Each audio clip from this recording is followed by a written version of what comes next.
हाँ जी, तो good morning everyone. Audio video बताइए सब क्लियर है कि नहीं। Good morning Saavli, Shweta, Deepti, Pragya, Tarun, Preeti, Rajan. Good morning everyone, है ना। Good morning to all the silent listeners also.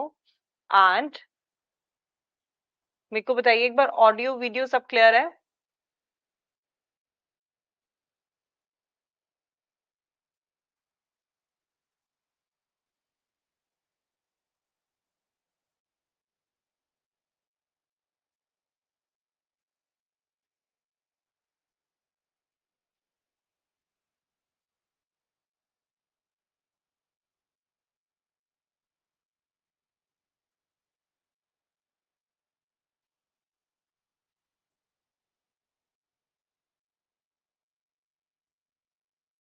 All clear, all clear, ठीक है। Very good morning Isha. Just a second.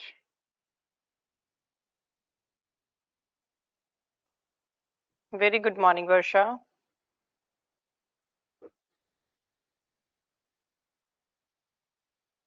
बिल्कुल प्रेजेंट हो आप।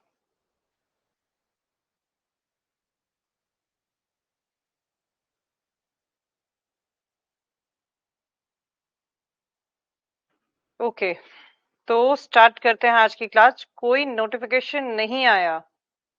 ऐसा है कि नोटिफिकेशन नहीं आया, वही मुझे भी चेक करना है। मुझे लग रहा है नोटिफिकेशन गया है कि नहीं गया है।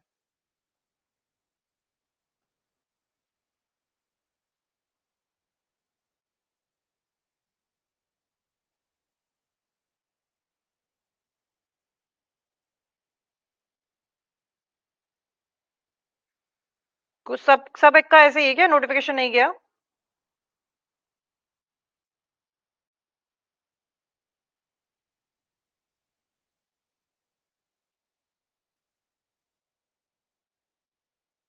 आई थी मैम नोटिफिकेशन।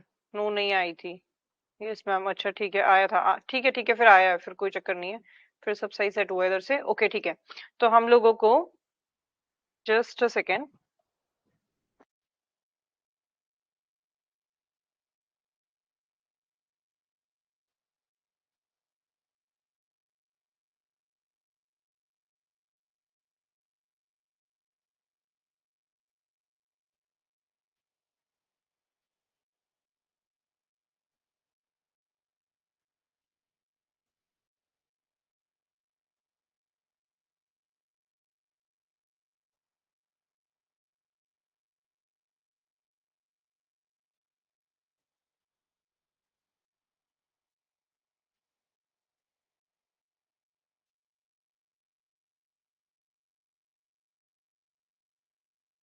ठीक है भाई, नोटिफिकेशन आया है, नोटिफिकेशन मिला है, और आज का डे है आप लोगों का प्रैक्टिस का day. Finally, very good morning Sumi. And we get the chat is private now. भाई, चैट हो गई प्राइवेट। अब हम करेंगे काम की बातें। तो मुझे बताओ कि आज हम क्या करने वाले हैं।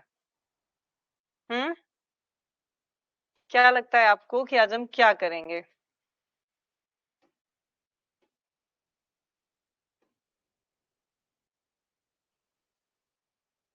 अच्छा, कोई बात नहीं वर्षा, नहीं आया होगा, कुछ होगा नेटवर्क वगैरह का चक्कर, है ना। बाकियों के पास आया है। और नहीं भी आया तो कोई बात नहीं, तुम तो क्लास में हो ही ना। तो आज हम लोगों को करना है एमसीक्यू प्रैक्टिस एंड इको की प्रैक्टिस। बिल्कुल सही है, वो टॉपिक में भी दिख रहा है कि इको की प्रैक्टिस होगी, है ना। तो प्रैक्टिस के क्वेश्चन स्टार्ट करने से पहले हमें करनी है कुछ बातें, कि अब से चलेगा आप लोग का रिवीजन। ठीक है, डिफरेंट डिफरेंट सब्जेक्ट्स को, मतलब हम सबको लेकर के चलेंगे वन टू वन। वो मेरा काम है कैसे करने का है। ठीक है। और आप लोगों ने क्या करना है, जब हम लोग रिवीजन स्टार्ट कर ही रहे हैं, ठीक है, तो रिवीजन में आपने क्या करना है, अपने लेवल पर रिवीजन करते जाइए। एंड मैं जितनी भी रिवीजन करवाऊंगी सारी की सारी एमसीक्यू फॉर्मेट में ही होगी। ठीक है। तो रिवीजन वाया एमसीक्यू का पैटर्न हम लोग फॉलो करेंगे। आज यूजुअल पढ़ाई विद बिट चेंजेस प्रैक्टिस, बिल्कुल सही है। एफएलटी डिस्कस, केबीसी खेलेंगे, वेरी गुड। इको प्रैक्टिस करेंगे, ओके मैम, ठीक है, ओके। तो केबीसी भी खेलेंगे और एफएलटी भी डिस्कस करेंगे, क्वेश्चंस प्रैक्टिस करेंगे, रिवीजन करेंगे एमसीक्यूज के फॉर्मेट में। ठीक है। आपने क्या करना है कि मैं जब क्वेश्चंस दूंगी, आपको क्वेश्चन स्क्रीन पे दिखाऊंगी, तो मैं आपको टाइम दूंगी। ठीक है। और पैटर्न सभी के लिए एक ही रहेगा, मतलब 5 क्वेश्चंस एट अ टाइम। ठीक है, 5 क्वेश्चंस एट अ टाइम। कहने का क्या मतलब है कि मैं 5 क्वेश्चंस करने का आपको पूरा टाइम दूंगी, उसमें बीच में कुछ भी नहीं बोलूंगी, स्क्रीन पर आपको क्वेश्चंस दिखाती रहूंगी एंड आप लोग अपने आंसर्स अपने पास लिखते जाएंगे। जब मेरे पास आप आंसर्स भेजेंगे कमेंट्स में, तो 1 2 3 4 5 पूरे पांचों के पांचों आंसर्स एक साथ आने चाहिए। ठीक है, 1 का ये है, 2 का ये है, 3 का ये है, 4 का ये है, 5 का ये है। इस तरीके से 5 5 आंसर्स आप देंगे, क्योंकि 5 आंसर्स एक तो मुझे दिख भी जाएंगे और दूसरा 5 5 क्वेश्चंस को हम साथ के साथ डिस्कस करते चले जाएंगे। तो 5 क्वेश्चंस एट अ टाइम मैं अपने अकॉर्डिंग उसको 15 सेकेंड्स 10 सेकेंड्स का टाइम दे करके स्क्रीन पे से क्वेश्चन चेंज कर दूंगी, किसी के भी कहने से क्वेश्चन वापस नहीं आएगा। ठीक है, very good morning Baljeet. And नहीं, ऐसा नहीं बताऊंगी मैं कि कल कौन सा प्रैक्टिस करवाऊंगी। ठीक है, पीडीएफ मिल जाएगी ना मैम क्वेश्चंस की? हाँ, पीडीएफ मिल जाएगी क्वेश्चंस की। ठीक है, और अच्छा कोई बात नहीं। तो क्या बात कर रहे थे हम कि अच्छा, कोई को बोल रहा है कि टॉपिक बता दो। टॉपिक बिल्कुल नहीं बताऊंगी, क्योंकि एग्जाम आपको टॉपिक थोड़ी बताएगा। एग्जाम तो इतना ज्यादा सरप्राइज लेकर के चलेगा, तुम इतना सा सरप्राइज नहीं रख सकते कि कल किस चीज के ऊपर टेस्ट होने वाला है। कल हम किस चीज के ऊपर डिस्कशन करने वाले हैं।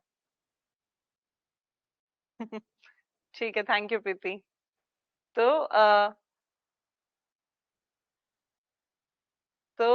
बात कर रहे हैं कि मैं आप लोगों को नहीं बताऊंगी। ठीक है, 30 सेकेंड्स का टाइम दूं? अच्छा चलो ठीक है, वो मैं अपने अकॉर्डिंग क्वेश्चन को देखते हुए बता दूंगी, है ना। तो क्वेश्चन को देखते हुए मैं अपने अकॉर्डिंग टाइम लूंगी, और बिल्कुल भी आपको पहले से नहीं बताऊंगी कि कौन सा टॉपिक मैं पूछने वाली हूँ, क्या करने वाली हूँ। नेक्स्ट डे का जो भी होगा वो हमेशा सरप्राइज ही चलेगा। इतने सारे सरप्राइजेस अभी ले लो, सो दैट आप लोगों को एग्जाम में 2 जुलाई को कुछ लगे ही ना, कुछ सरप्राइज जैसा ना लगे। ठीक है, चलो तो स्टार्ट करते हैं आज के क्वेश्चंस के साथ। 5 क्वेश्चंस, टाइमिंग मैं अपने अकॉर्डिंग हर क्वेश्चन के ऊपर दे दूंगी। उसके लिए आपको नहीं सोचने का है कि कितना टाइम दे रहे हैं, क्यों दे रहे हैं। और क्वेश्चन के लिए ना तो मैं किसी के लिए वापस जाने वाली हूँ, ठीक है, ना किसी के लिए वापस जाने वाली हूँ, ना ही किसी के लिए रुकने वाली हूँ। फाइन, चलो। तो all the very best for the day. Have a super fabulous fantastic session for the day. And आप लोग लास्ट में अपने आप को कंक्लूड भी करें कि आपका क्या रिजल्ट रहा। ठीक है, मतलब आपने कितना स्कोर किया, कितना स्कोर नहीं किया, कम से कम ये सेल्फ एनालिसिस आपके पास खुद के पास होनी चाहिए। Let's begin. All the very best to you all. And the very first question says,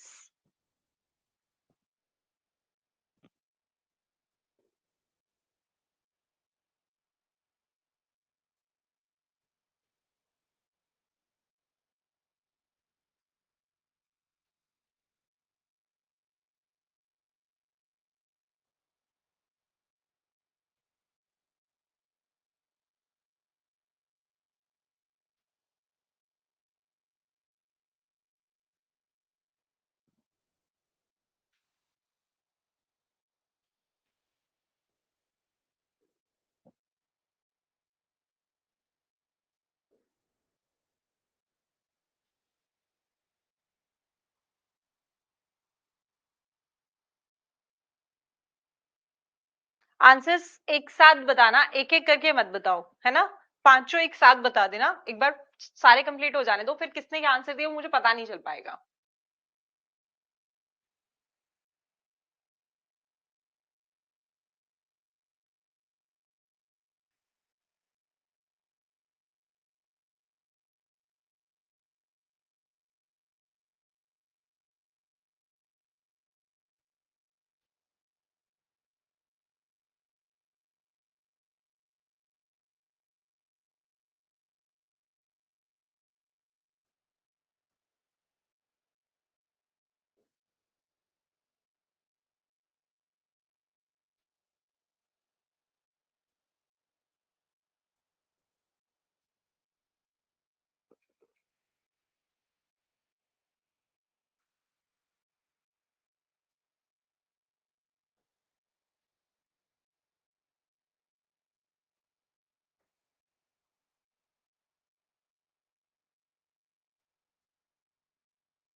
sound इसलिए नहीं है क्योंकि क्वेश्चंस चल रहे हैं ईशा, ठीक है।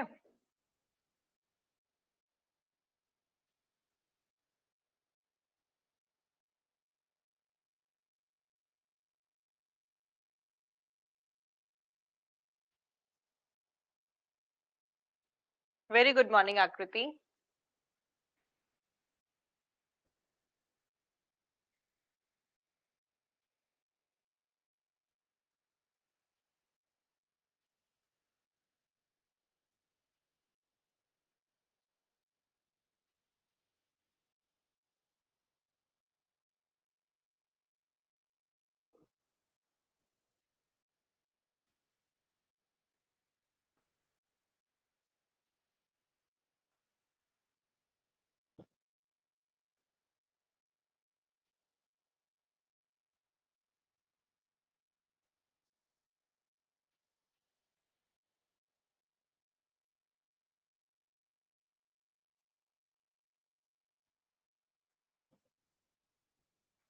All done, time is up now. तो पांचों क्वेश्चंस के आंसर अब आप लोग देना स्टार्ट करें। मैं सभी के आंसर्स देख रही हूँ, ठीक है। एंड तब तक आप आंसर्स देंगे, तब तक मैं आपको एक लाइन सुना देती हूँ कि जमाने भर में ढूंढता रहा मैं उसे, जमाने भर में ढूंढता रहा मैं उसे, वो मेरे साथ खड़ी थी।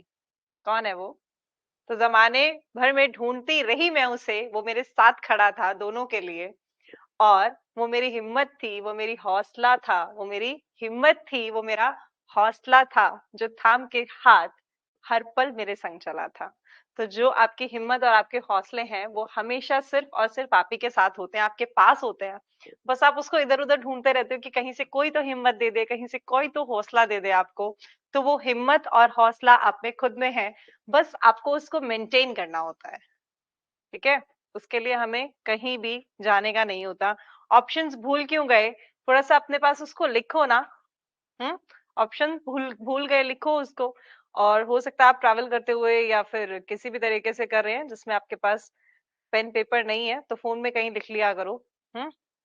कैसे भी करके, अगर नहीं भी कर पा रहे हो तो चलो साथ साथ बताते जाना, ठीक है। Very good morning Pankaj. And के आंसर्स मुझे दिख रहे हैं।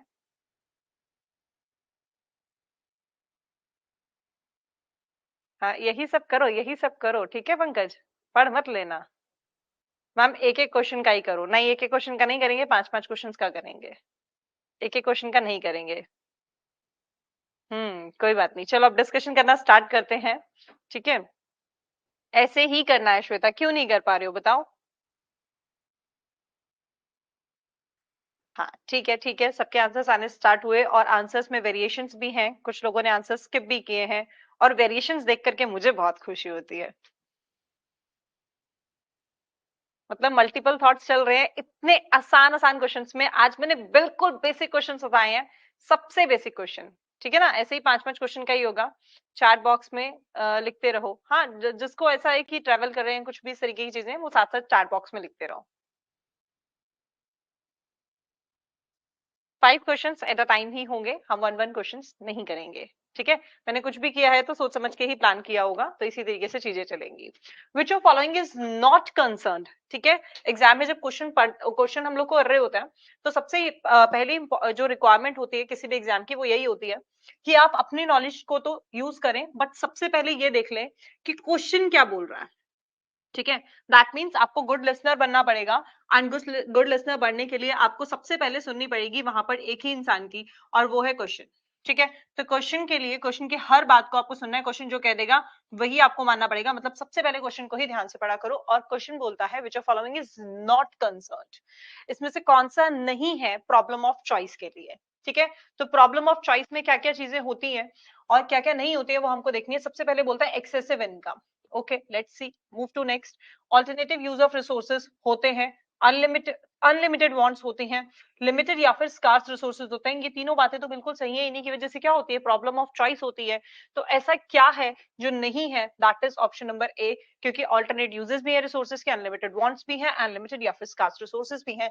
That's why answer is option number A, कि this is not concern with problem of choice. Excessive income problem of choice का पार्ट नहीं है।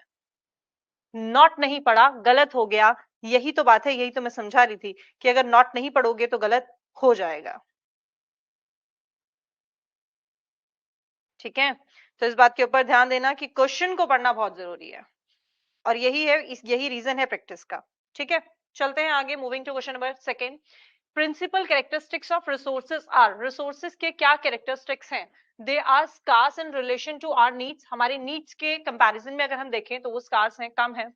वहीं अगर हम सेकंड ऑप्शन देखें, दे हैव ऑल्टरनेट यूजेस, इनके ऑल्टरनेट यूजेस है, एक पीस ऑफ लैंड है, आप इसको किसी भी तरीके से यूज कर सकते हो, तो कोई भी अगर रिसोर्स है आप उसको डिफरेंट तरीके से यूज कर सकते हो,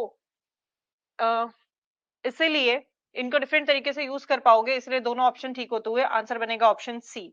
वर्षा पूछ रही है कि मैम फर्स्ट का ऑप्शन ए क्यों होगा। फर्स्ट क्वेश्चन बोलता है निम्नलिखित में से कौन सा विकल्प चयन की समस्या से संबंधित नहीं है। तो चयन की समस्या से संबंधित क्या नहीं है, अत्यधिक आय नहीं है। ठीक है, हमने जो फैक्टर्स पढ़े थे उन फैक्टर्स में यही पढ़ा था कि संसाधन जो है उनके वैकल्पिक उपयोग होंगे, असीमित चाहत होती है लोगों की, और जो संसाधन है हमारे वो दुर्लभ होते हैं। तो ये तीनों चीजें तो सही हैं, ये तीनों चीजें तो समस्या से संबंधित है, चयन की समस्या से संबंधित है, तो कौन सी संबंधित नहीं है, उसने नहीं है पूछा था, तो कौन सी नहीं है, अत्यधिक आय नहीं है। ठीक है, कितने क्वेश्चन है मैम आज, 5 ही क्वेश्चन है बस, सारी एक्साइटमेंट इन लोगों की, अरे पता चल जाएगा, डोंट वरी। ठीक है, जितने तुम बोलोगे उतने क्वेश्चंस करा दूंगी, बताओ कितने करवाऊं। बहुत सारे क्वेश्चंस करेंगे, डोंट वरी, बस करते चलो, आज कल परसों नरसों करते जाएंगे, जब तक आप लोग का एग्जाम नहीं हो जाएगा तब तक प्रैक्टिस करेंगे। ठीक है, तो ये चीजें हो गई, and moving to question number second we have discussed, and question number third says in which of following situations does scarcity arise. Scarcity कब होती है, ठीक है, बोले तो कमी कब उत्पन्न होती है, कमी उत्पन्न होने का कारण क्या होगा, अगर दोनों बराबर हो गए तो कमी हो ही नहीं सकती, अगर दोनों बराबर हो गए तो कमी हो ही नहीं सकती, इसलिए ऑप्शन हो नहीं सकता। अब है सप्लाई कम होगी तब कमी होगी, या फिर डिमांड कम होगी तब कमी होगी। ठीक है, और 1 सेकेंड आप लोग की चैट मुझे देख लेने दो, क्या बोल रहे हो। सारी को आज करवा दो एमसीक्यू में, नॉट पॉसिबल, नॉट फिजिबल। ठीक है मैम, 200 क्वेश्चन, लेट्स सी कितने कर पाते हैं। हाँ बिल्कुल बिल्कुल प्रीति, ठीक है जी।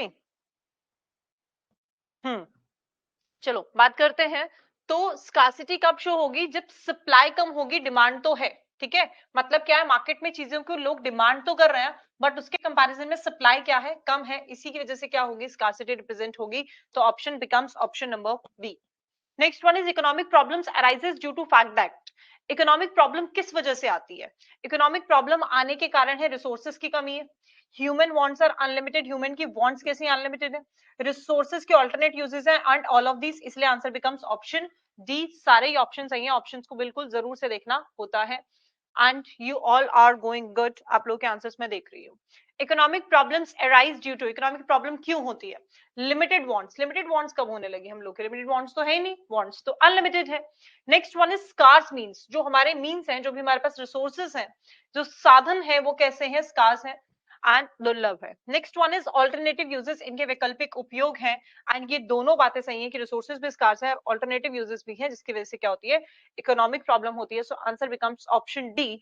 1 to 5 में अगर किसी को कोई डाउट है तो जल्दी से पूछो कि मैम ये डाउट है, और इसी तरीके से करूंगी, 5 क्वेश्चंस दे दिए आपको, टाइम दिया करने का, उसके बाद मैंने डिस्कस किए, 5 क्वेश्चंस जब पूरे डिस्कस हो जाएंगे उसके बाद आपके डाउट्स लूंगी, आप लोग अपने अपने आप को इसी तरीके से प्रिपेयर करो, मतलब मोल्ड कर लो अपने आप को इसी तरीके से कि 5 क्वेश्चंस हमें करने हैं, उनके आंसर्स फिर बताने हैं एक साथ में, और फिर उसके डाउट्स पूछने हैं। ठीक है, तो अब डाउट पूछने फटाफट से 1 to 5, एनी डाउट तो बोलो कि ये डाउट है, और कोई डाउट नहीं है तो बोलो ऑल क्लियर।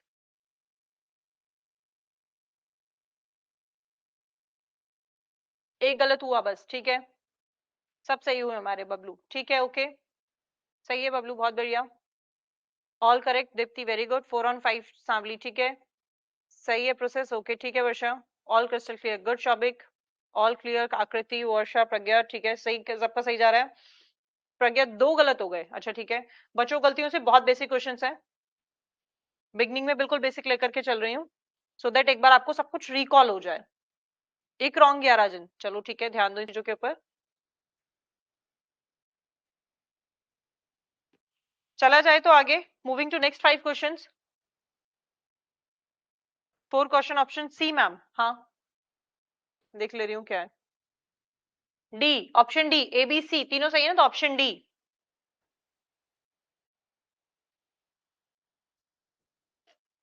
आकृति ऑल्टरनेट यूजेस होंगे, ठीक है, तो प्रॉब्लम इसलिए आएगी नहीं कि आप इसको कहीं भी यूज कर सकते हो, अब आप सिलेक्ट नहीं कर पाओगे कि यूज करें कहां, जिसकी वजह से इकोनॉमिक प्रॉब्लम जनरेट होगी। ठीक है, ऑल्टरनेटिव यूजेस का मतलब है कि आप एक ही चीज को डिफरेंट जगह पर यूज कर सकते हो, तो आपको कंफ्यूजन आएंगे और एक को आपको किसी को स्किप करना पड़ेगा, तो ये क्या है, प्रॉब्लम है। से अगर आपके पास 100 रुपीज है, 100 रुपीज में आप क्या कर सकते हो, एक लिमिटेड ही तो कोई खर्चा कर सकते हो, तो उस 100 रुपीज को जहां पर आप एक जगह पर लगाओगे, दूसरा कुछ स्किप कर रहे होगे, तो जो दूसरा जो स्किप कर रहे हो वो इम्पैक्ट कर रहा है ना इकोनॉमी को। इसको अगर बड़े लेवल पे, इकोनॉमी के लेवल पर देखोगे, इंडिविजुअल लेवल से बाहर आकर के, तो ये क्या बन जाएगी, इकोनॉमिक प्रॉब्लम बन जाएगी। अभी अभी बताया जस्ट मैंने तरुण। ऑल्टरनेट मल्टीपल एक ही बात है ना, सेम तरीके से देखना है उसको। कोई बात नहीं, कोई बात नहीं, ठीक है। तरुण आया समझ, क्या बताया। चलिए नेक्स्ट पर मूव करते हैं, slope of production possibility curve. अच्छा ठीक है, ये तो आपको करना है, करना स्टार्ट करूं। कोई बात नहीं तरुण, ठीक है, क्लियर है ना, ओके।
दीप्ति फास्ट कर दूंगी, धीरे धीरे स्पीड तो बढ़ाऊंगी ना, फास्ट तो करना पड़ेगा। फिर छोटे क्वेश्चंस है,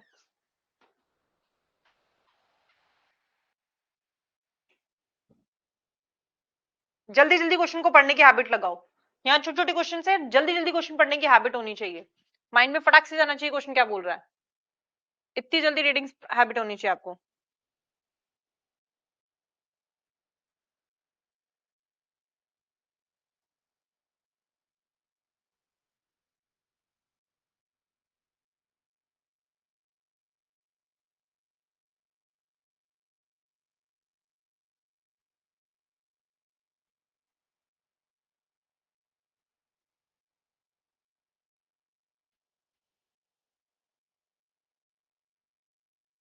ठीक है, डिस्कस करना स्टार्ट करें।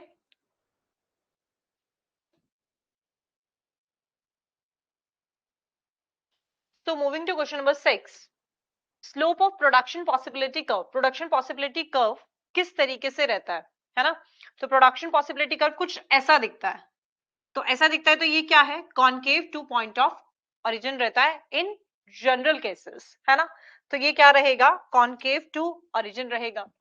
Moving to next, problem of what to produce relates to, what to produce किस चीज से रिलेटेड है। तो व्हाट टू प्रोड्यूस में choice of technique no, distribution of income भी नहीं, हम यहाँ पर देखेंगे प्रोड्यूस करना क्या है।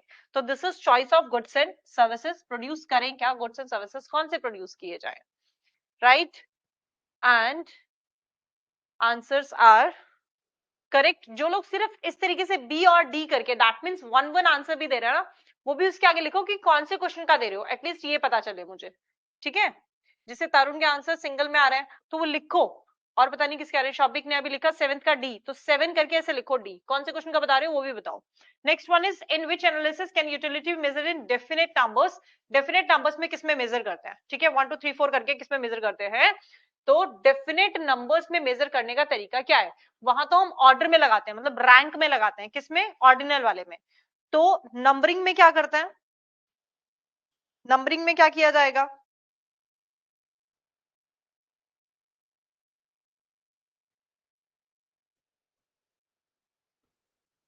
नंबरिंग में करते हैं कार्डिनल, और रैंक करने की बात करेगा तो रैंक में क्या करते हैं, ऑर्डिनल। ऑर्डिनल वाला जो है वो किस चीज के लिए है, वो यूनिट्स के लिए है या लेवल ऑफ सेटिस्फेक्शन के लिए, कांस्टेंट्स के लिए। तो ये जो ऑर्डिनल यूटिलिटी है क्या शो करता है, लेवल ऑफ सेटिस्फेक्शन शो करता है, राइट। क्या शो करता है, लेवल ऑफ सेटिस्फेक्शन शो करता है। Want satisfying power of commodity is called, जो वांट सेटिस्फाइंग पावर है इसको क्या बोलता है, इसको बोलता हम यूटिलिटी, है ना। ठीक है, तो बताओ किसी क्वेश्चन में कोई दिक्कत परेशानी कोई डाउट तो वो पूछो, नहीं तो फिर चला जाए आगे।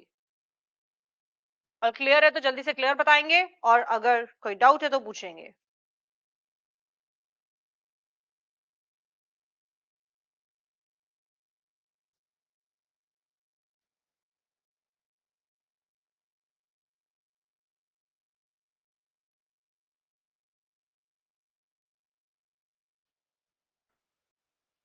अच्छा ठीक है, 7th नंबर क्वेश्चन।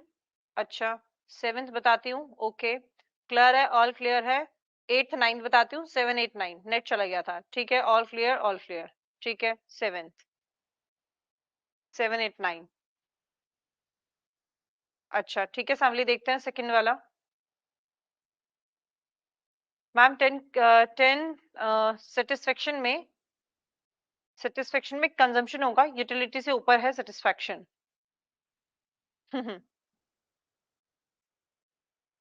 नहीं, गलत। मतलब क्या है यहाँ पर कहने का कि जो वांट सेटिस्फाइंग पार है किसी कमोडिटी की, किसी वस्तु की इच्छा संतुष्टि की जो शक्ति है, उसको बोलते क्या है, उसको मेजर कैसे करते हैं, उसको मेजर करते हैं यूटिलिटी से। ठीक है, कंजम्पशन से आएगी आपको सेटिस्फैक्शन, तो कंजम्पशन से जो सेटिस्फेक्शन आएगी उस सेटिस्फेक्शन को कैसे रिप्रेजेंट करोगे, कंजम्पशन से सेटिस्फेक्शन, और सेटिस्फेक्शन को रिप्रेजेंट करने के लिए जरूरत पड़ेगी किसकी, यूटिलिटी की। ठीक है, क्योंकि इसकी कोई मेजरिंग यूनिट नहीं होती तो इसको यूटिल्स में मेजर किया जाता है, इसलिए इसको बोलते हैं यूटिलिटी। ठीक है, अब किसी ने बोलता है क्वेश्चन नंबर 8 और 9 बता दो। 9th में क्या था, ऑर्डिनल वाला जो है वो क्या शो करता है, कार्डिनल वाला नंबर्स में रिप्रेजेंट करता है। से अगर हम बोले कि आपने फर्स्ट क्लास वाटर पिया, ठीक है, आपने पहला ग्लास पानी पिया, फर्स्ट ग्लास ऑफ वाटर से आपको कितना सेटिस्फेक्शन आया, तो अगर आपने बोला कि भाई मेरे को 10 यूटिल्स का सेटिस्फेक्शन आया, ये क्या है आपका, ये है कार्डिनल। वहीं अगर मैं बोलूं ऑर्डिनल, तो ऑर्डिनल में कुछ ऐसा होगा कि भाई आपने पहला ग्लास पानी पिया तो आपको क्या सेटिस्फेक्शन आया, आप बोलोगे मुझे कुछ सेटिस्फेक्शन आया, I can not measure, I can not express that, but मुझे कुछ तो सेटिस्फेक्शन आया, तो ये है वो सेटिस्फेक्शन। ठीक है, कोई भी मतलब सेटिस्फेक्शन का कुछ भी आपने शो कर दिया उसको। 1 सेकेंड, हाँ, तो आपने क्या किया, ऑर्डर में उसको रिप्रेजेंट किया कि मुझे ये सेटिस्फेक्शन आया। ठीक है, अब बोला मैंने आपसे कि आपने सेकंड ग्लास वाटर पिया, तो आपका सेटिस्फेक्शन मुझे बताओ कम होगा या ज्यादा होगा। मेजरमेंट पूछे तो सही होता मैम, उससे कंफ्यूज होगा। अच्छा ठीक है कोई बात नहीं। और अब आप सेकंड ग्लास वाटर कंज्यूम करोगे तो अल्टीमेटली आपकी कंजम्पशन वो सेटिस्फेक्शन क्या आएगी, कम आएगी, तो आप और नीचे चले जाओगे, थर्ड ग्लास से और नीचे चले जाओगे। तो ऑर्डिनल में क्या होगा, आप इस तरीके से रैंक करोगे। ठीक है, कि फर्स्ट क्लास से ज्यादा सेटिस्फेक्शन आया, फिर सेकंड से उससे कम आया, थर्ड से उससे कम आया, बट आप उसको मेजर नहीं करोगे ऐसे नंबर्स में। एंड वहीं अगर हम कार्डिनल के बारे में बात करें तो रैंकिंग का काम करता है कौन, ऑर्डिनल। और कार्डिनल क्या करता है, रफ वैल्यूज में यूटिल्स करके, यूटिलिटी करके सेटिस्फेक्शन को शो करने का काम करता है। ठीक है, अब इसमें अगर 8 9 में किसी को कोई डाउट है, मतलब 8 में भी यही चीज थी, इसलिए मैंने यहीं पर बता दिया एक साथ कि डेफिनेट नंबर्स में अगर रिप्रेजेंट कर रहे हैं तो कार्डिनल होगा। ठीक है जी, ये पॉइंट्स हो गए, सेकंड से लेस आता है, बिल्कुल सही है। और सेकंड क्वेश्चन में किसी को कोई डाउट है, सेकंड क्वेश्चन था, सेकंड क्वेश्चन क्या बोल रहा था कि principal characteristics of resources, resources की कुछ विशेषताएं बतानी है हमको। रिसोर्सेज कैसे होते हैं, रिसोर्सेज स्कार्स होते हैं, इनके ऑल्टरनेटिव यूजेस होते हैं, इसलिए दोनों आंसर्स बन के ऑप्शन सी बन गया। आई गेस सावली का था ये डाउट। ठीक है, तो आप किसी को कोई दिक्कत परेशानी डाउट है तो पूछिए, मेजरमेंट पूछते तो सही होता है, मैम कॉल कंफ्यूज हो गए। ठीक है ठीक है, ओके फाइन, 10 सेटिस्फेक्शन में कंजम्पशन होगा यूटिलिटी, ओके फाइन, तो सबके डाउट्स हो गए क्लियर। एंड 7th भी पूछा है किसी ने, ठीक है, what does question number 7 says? Question number 7 कहता है problem of what to produce. What to produce किससे रिलेटेड है? गुड्स एंड सर्विसेज से रिलेटेड है। ठीक है, market value of goods and services से कुछ भी रिलेटेड नहीं होगा। 3 प्रॉब्लम्स होती हैं हमारी, what to produce, how to produce, for whom to produce. What to produce वाला जो सिनेरियो है वो किसके ऊपर डिपेंड करता है कि हमें क्या प्रोड्यूस करना है, मतलब गुड्स एंड सर्विसेज क्या है जो हम प्रोड्यूस करें। ठीक है, तो गुड्स एंड सर्विसेज पर जाएंगे, टेक्निक तो हाउ में चली जाएगी, डिस्ट्रीब्यूशन ऑफ इनकम हम देखेंगे कि किसके लिए प्रोड्यूस करें, मतलब फॉर हुम टू प्रोड्यूस का ये पार्ट बनेगा। ठीक है, व्हाट टू प्रोड्यूस के लिए क्या रहेगा? गुड्स एंड सर्विसेज की हमें चॉइस करनी पड़ेगी। ठीक है, तो चला जाए नेक्स्ट क्वेश्चन पर। अगर कोई डाउट परेशानी हो, दिक्कत हो तो वो पूछेगा। Moving to question number 11 and जल्दी जल्दी वाले आंसर्स आप लोगों ने देने हैं। इसके बाद भी अगर डाउट्स बच जाते हैं तो टेलीग्राम है ही, इसके बाद भी अगर डाउट्स बचते हैं तो टेलीग्राम पर पूछेगा।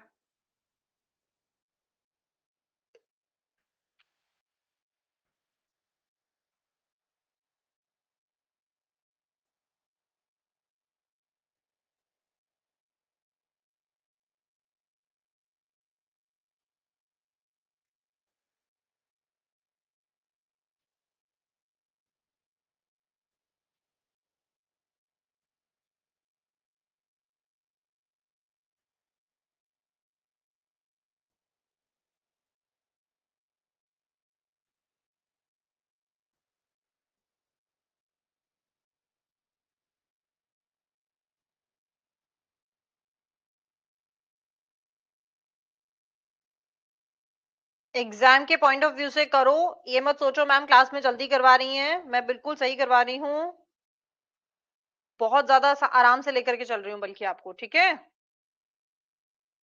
कोई बात नहीं, सॉरी वाली कोई बात नहीं है, गलती करो। गलती वही करते हैं जो कुछ काम करते हैं, है ना? जो काम ही नहीं करेंगे गलती कहां से कर देंगे?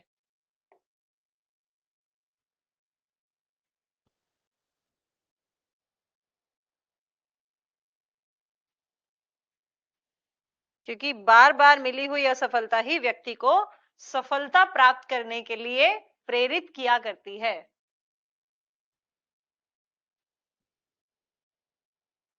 अब आपको समझ में आएगा कि उस समय मैं आपकी आपसे क्यों कह रही थी कि बस थ्योरी पे ध्यान दो, थ्योरी पे ध्यान दो, मत पढ़ो अभी किसी और चक्कर में।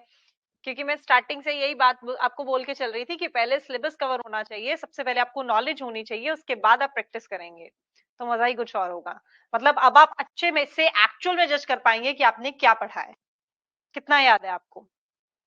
हाँ, जितनी गलतियां करनी है यही कर लो, ये एग्जैक्टली सही पॉइंट है। गलतियां यहाँ चल जाएंगी, एग्जाम में नहीं चलेंगी, इसलिए जितनी गलतियां करनी है यही कर लो। एग्जाम में कोई गलती की गुंजाइश नहीं होनी चाहिए।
आकृति काफी आंसर्स गलत है, मतलब 2 आंसर्स गलत हैं, ध्यान दो। अभी जब दोबारा करोगी तो चेंजेस करना, ठीक है? 12th एंड 13th को ध्यान से पढ़ना, मेरे आंसर बताने से पहले आपको आंसर अपना चेंज करना है। प्रीति, फर्स्ट आंसर गलत है, सेकंड भी गलत है।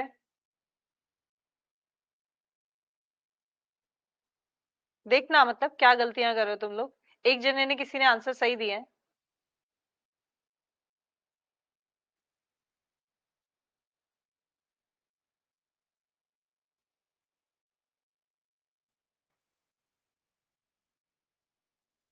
चलिए ठीक है, तो देखना आप लोगों ने क्या क्या गलतियां की, and let's start discussion of next 5 questions. Formula for calculation of marginal utility. ठीक है, मार्जिनल यूटिलिटी हम लोग किस तरीके से करते हैं? मार्जिनल यूटिलिटी कैलकुलेट करने के लिए हम लोग प्रीसीडिंग वाले टीयू से माइनस कर रहे होते हैं। ठीक है, सो ये हमारा टीयू एन है। नेक्स्ट वाला क्या हो जाएगा हमारा? टीयू एन प्लस वन, जो कुछ भी है तो मतलब पिछले वाले से क्या करेंगे? माइनस कर रहे होता है। इस तरीके से चलता है ये हो जाएगा एन प्लस टू, मतलब कॉन्जिक्यूटिव सीरीज जैसा चलेगा, N, N plus one, N plus two, N plus three, and preceding वाले से क्या करते जाएंगे? माइनस करते जाएंगे, तो हमको क्या मिलता जाएगा? एमयू मिलता जाएगा। जैसे अगर हमें यहाँ कंसिडर करना है तो पीछे तो कुछ है नहीं, तो ये ब्लैंक चला जाएगा। इधर करेंगे तो क्या हो जाएगा? टीयू एन प्लस वन, और इसमें से माइनस करना है टीयू एन, तो हमें मिल जाएगा नेक्स्ट वाला एमयू। राइट, तो इसलिए इसका आंसर क्या बनेगा? अब हम इधर देखें तो this is N, N plus one. ठीक है, 1 सेकेंड, बोर्ड ऑफ हो गया है। ठीक है, अभी 1 मिनट का वेट करता, ये वापस रीस्टार्ट होगा, इसको रीस्टार्ट होने देते हैं। ठीक है,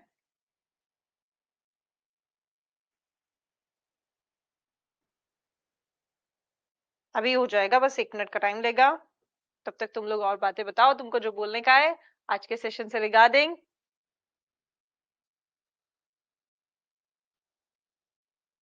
दिखा रहा है कि मैं कितने प्यारे से स्टार्ट होता हूँ। सही कह रहे हो, बोर्ड बीमार हो गया, इसको डॉक्टर के पास लेके जाना पड़ेगा।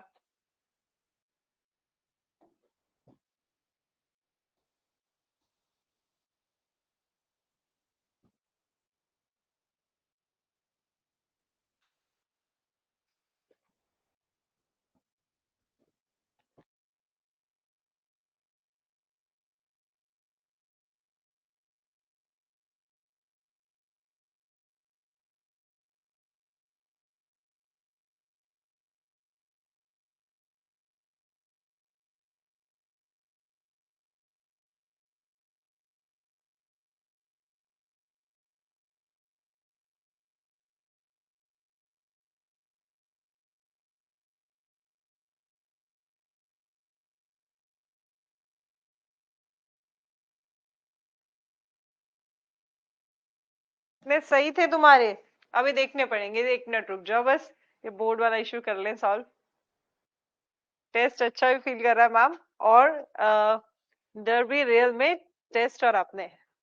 अच्छा, मतलब डर लग रहा है टेस्ट से, हो गया।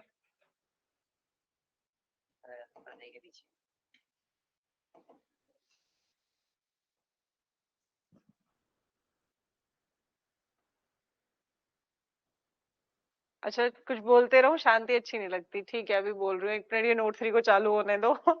मुझे तो ये बोर्ड का बंद होना नहीं अच्छा लगता।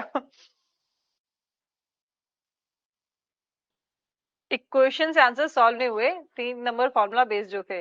अच्छा, अभी देख लेती हूँ उसको मैं, क्यों नहीं हुए। चलो, फाइनली हमारी फाइल वापस खुल गई है, और करते हैं हम बातें। शांति मैं बिल्कुल नहीं होने दूंगी, ऐसे कैसे मेरे रहते शांति हो जाएगी? क्वेश्चन नंबर बताओ बस तुम।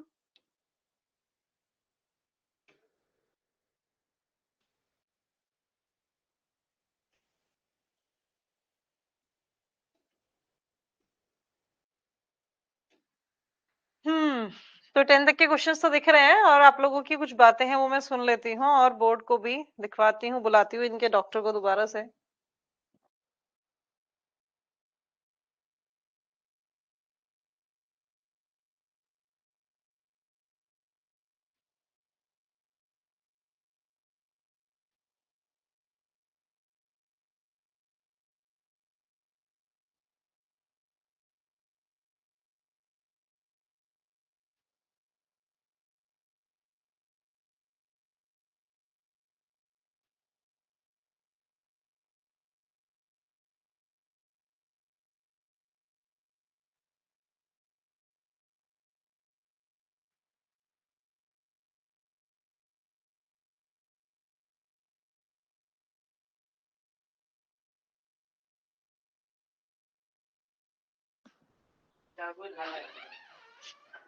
अच्छा ठीक है, पोल create please.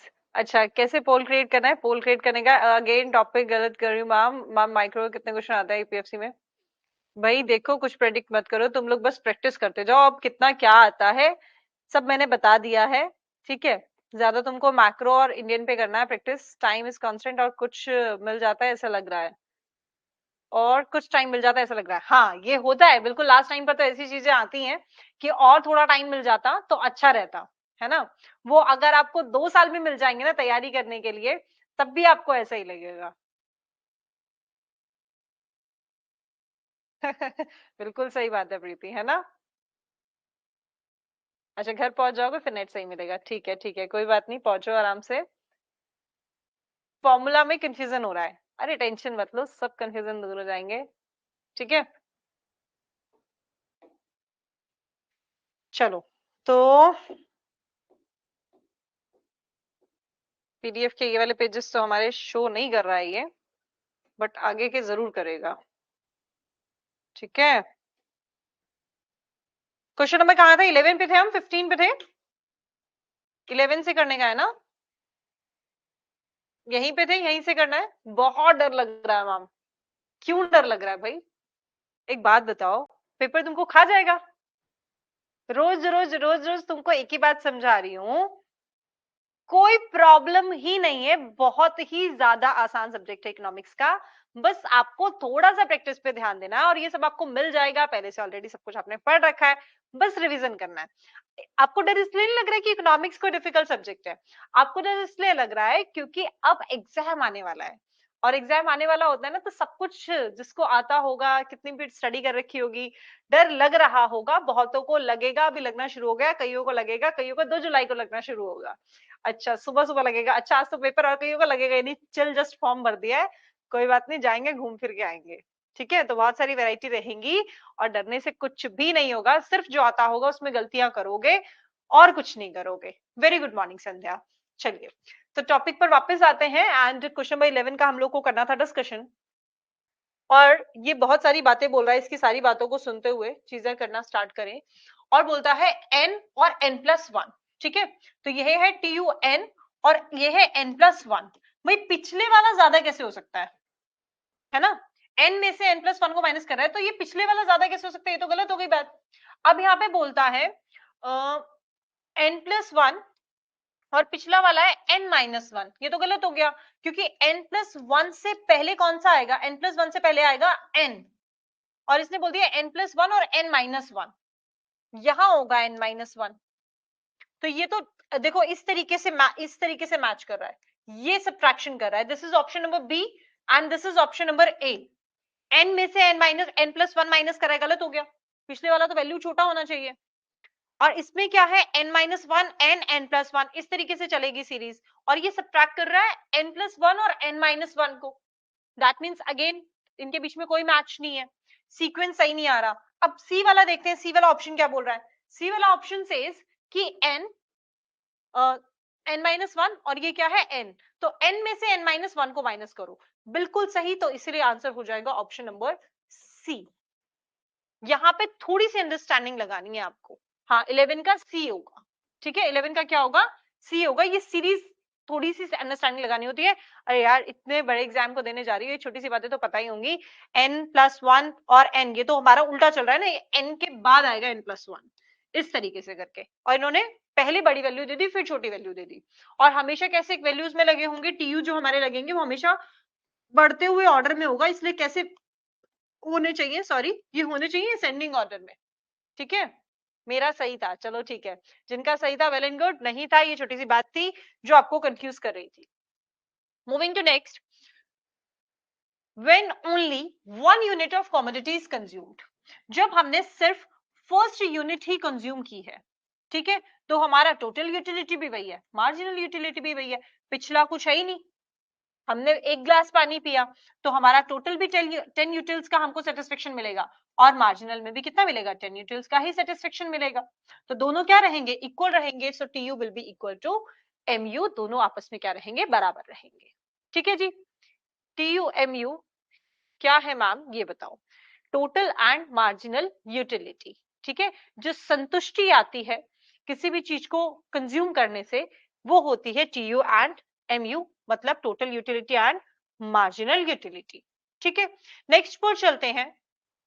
Next one says कि इसमें से कौन सा इनकरेक्ट है, ठीक है, इसमें से कौन सा क्या है, इनकरेक्ट है। तो बोलता है n+2 और n+1, यहाँ पे n+2 प्रीसीडिंग n+1, बिल्कुल सही है, n+1 के बाद n+2 आएगा, एंड सब्ट्रैक्शन फॉर्म में ले रहे हैं तो ये क्या हो गया, सही हो गया।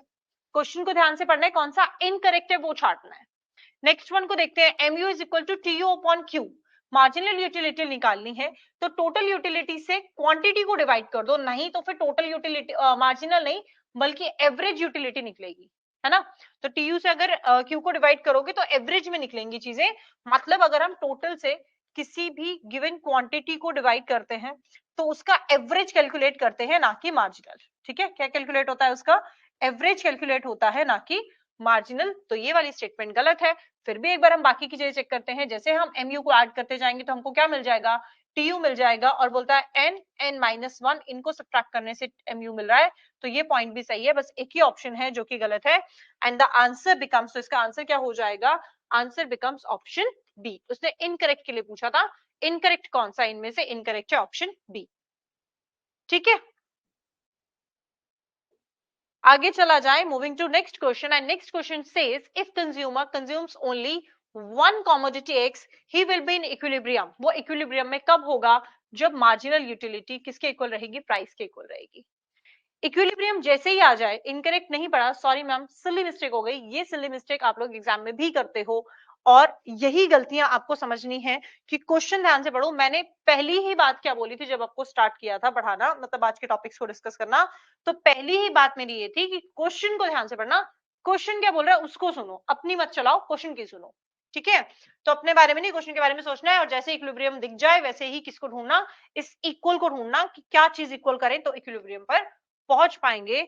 And moving to next question number 15, when marginal utility is negative, जब मार्जिनल यूटिलिटी नेगेटिव होती है तो टोटल यूटिलिटी कैसी होती है। तो हमने पढ़ा था कि टोटल यूटिलिटी जब बढ़ रही होती है वो भी डिक्रीजिंग रेट से बढ़ती है, पर रेट कौन सा होता है उसका, डिक्रीजिंग होता है। टोटल यूटिलिटी जब बढ़ रही होती है डिक्रीजिंग रेट से, तो मार्जिनल यूटिलिटी क्या हो रहा होता है, सेम टाइम पर फॉल कर रहा होता है। वहीं अगर हम देखें जब TU अपने मैक्सिमम पर होता है तो TU के मैक्सिमम पॉइंट पर MU कैसा हो जाता है, MU जीरो हो जाता है, MU जीरो हो जाता है। वहीं अगर हम बात करें कि TU जब फॉल करना स्टार्ट करता है, तो TU जब फॉल करना स्टार्ट करता है MU कैसा हो जाता है, MU नेगेटिव हो जाता है। ठीक है, अब यहां देखें कि जब MU नेगेटिव है तो TU कैसा होगा, जब MU नेगेटिव है तो TU कैसा होगा, TU फॉल करना स्टार्ट कर चुका होगा, and it should be diminishing. Fall करने का मतलब क्या है, डिमिनिशिंग होगा, जीरो कब होगा बता दिया, मैक्सिमम मिनिमम सब बता दिया मैंने आपको। ठीक है, मैक्सिमम भी बता दिया, मिनिमम मतलब फॉल करना स्टार्ट करेगा तो नेगेटिव हो जाएगा। ठीक है जी, मिनिमम मतलब सबसे come can not be determined. इस तरीके की चीजें चलेंगी आपके क्वेश्चन नंबर 15 तक में। अगर कोई डाउट है किसी को तो वो आप लोग पूछिए प्लीज।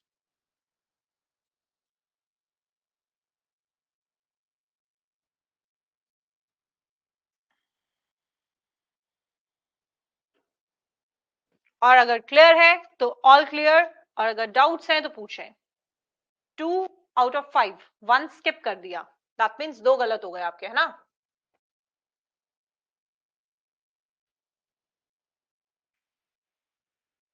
4 और 5, अभी तक टोटल 13 करेक्ट है।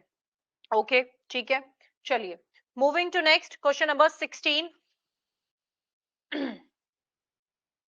ठीक है, क्वेश्चन नंबर 16 पर चलें।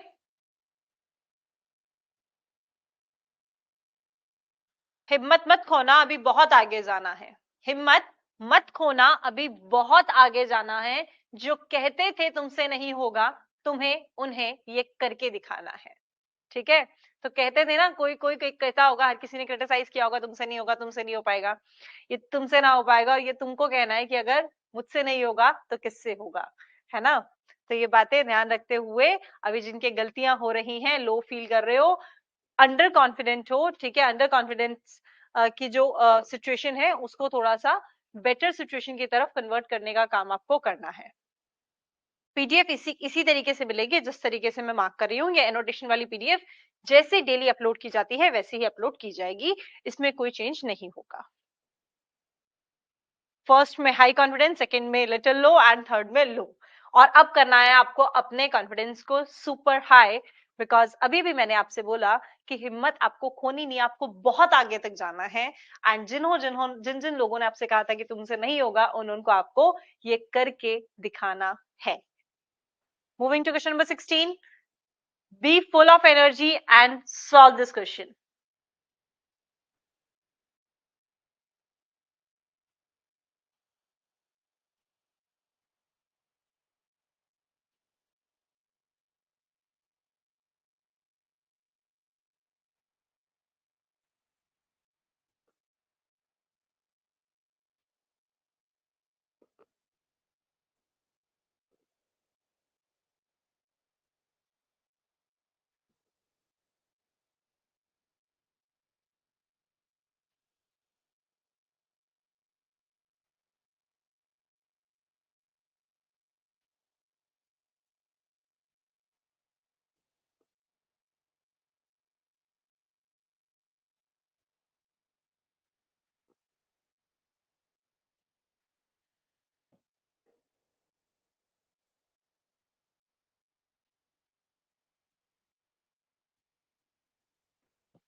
शशि, सारे टॉपिक्स क्लास में समझाए गए हैं, क्वेश्चंस उन्हीं में से हैं, कुछ अलग नहीं है। आपने क्लास में चीजें समझी होंगी, बस उन्हीं का यूज करके इन क्वेश्चंस को आपको करना है। ठीक है।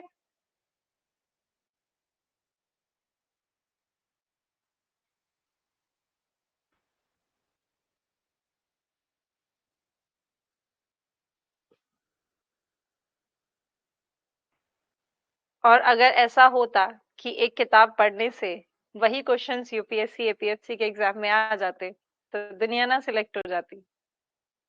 एक्स्ट्रा एफर्ट्स करने पड़ेंगे, बिना एक्स्ट्रा एफर्ट्स के कुछ नहीं होगा। 100 क्वेश्चन दे दो, 200 क्वेश्चन दे दो, उसमें से पेपर में आ जाए, ये सब बातें बेकार की होती हैं। अभी यूपीएससी ने अपने रंग दिखाए हैं ना।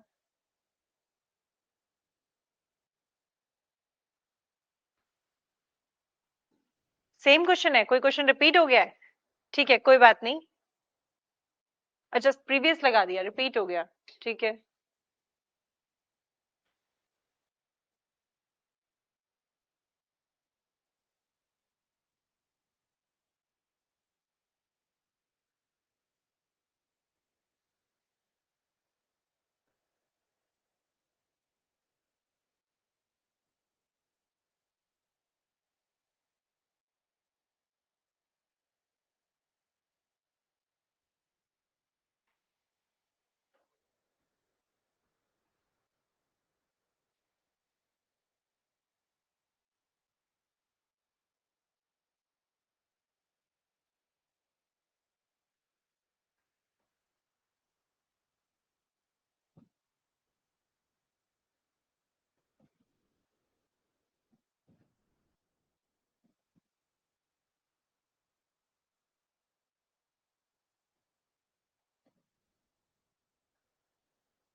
ऑल डन, डिस्कशन स्टार्ट करें।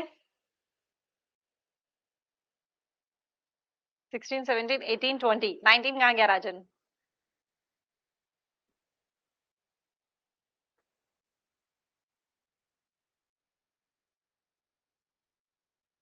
जो लोग गलतियां कर रहे हैं ना, वो अभी भी टाइम है, अभी भी सुधर जाओ। Very good Deepti.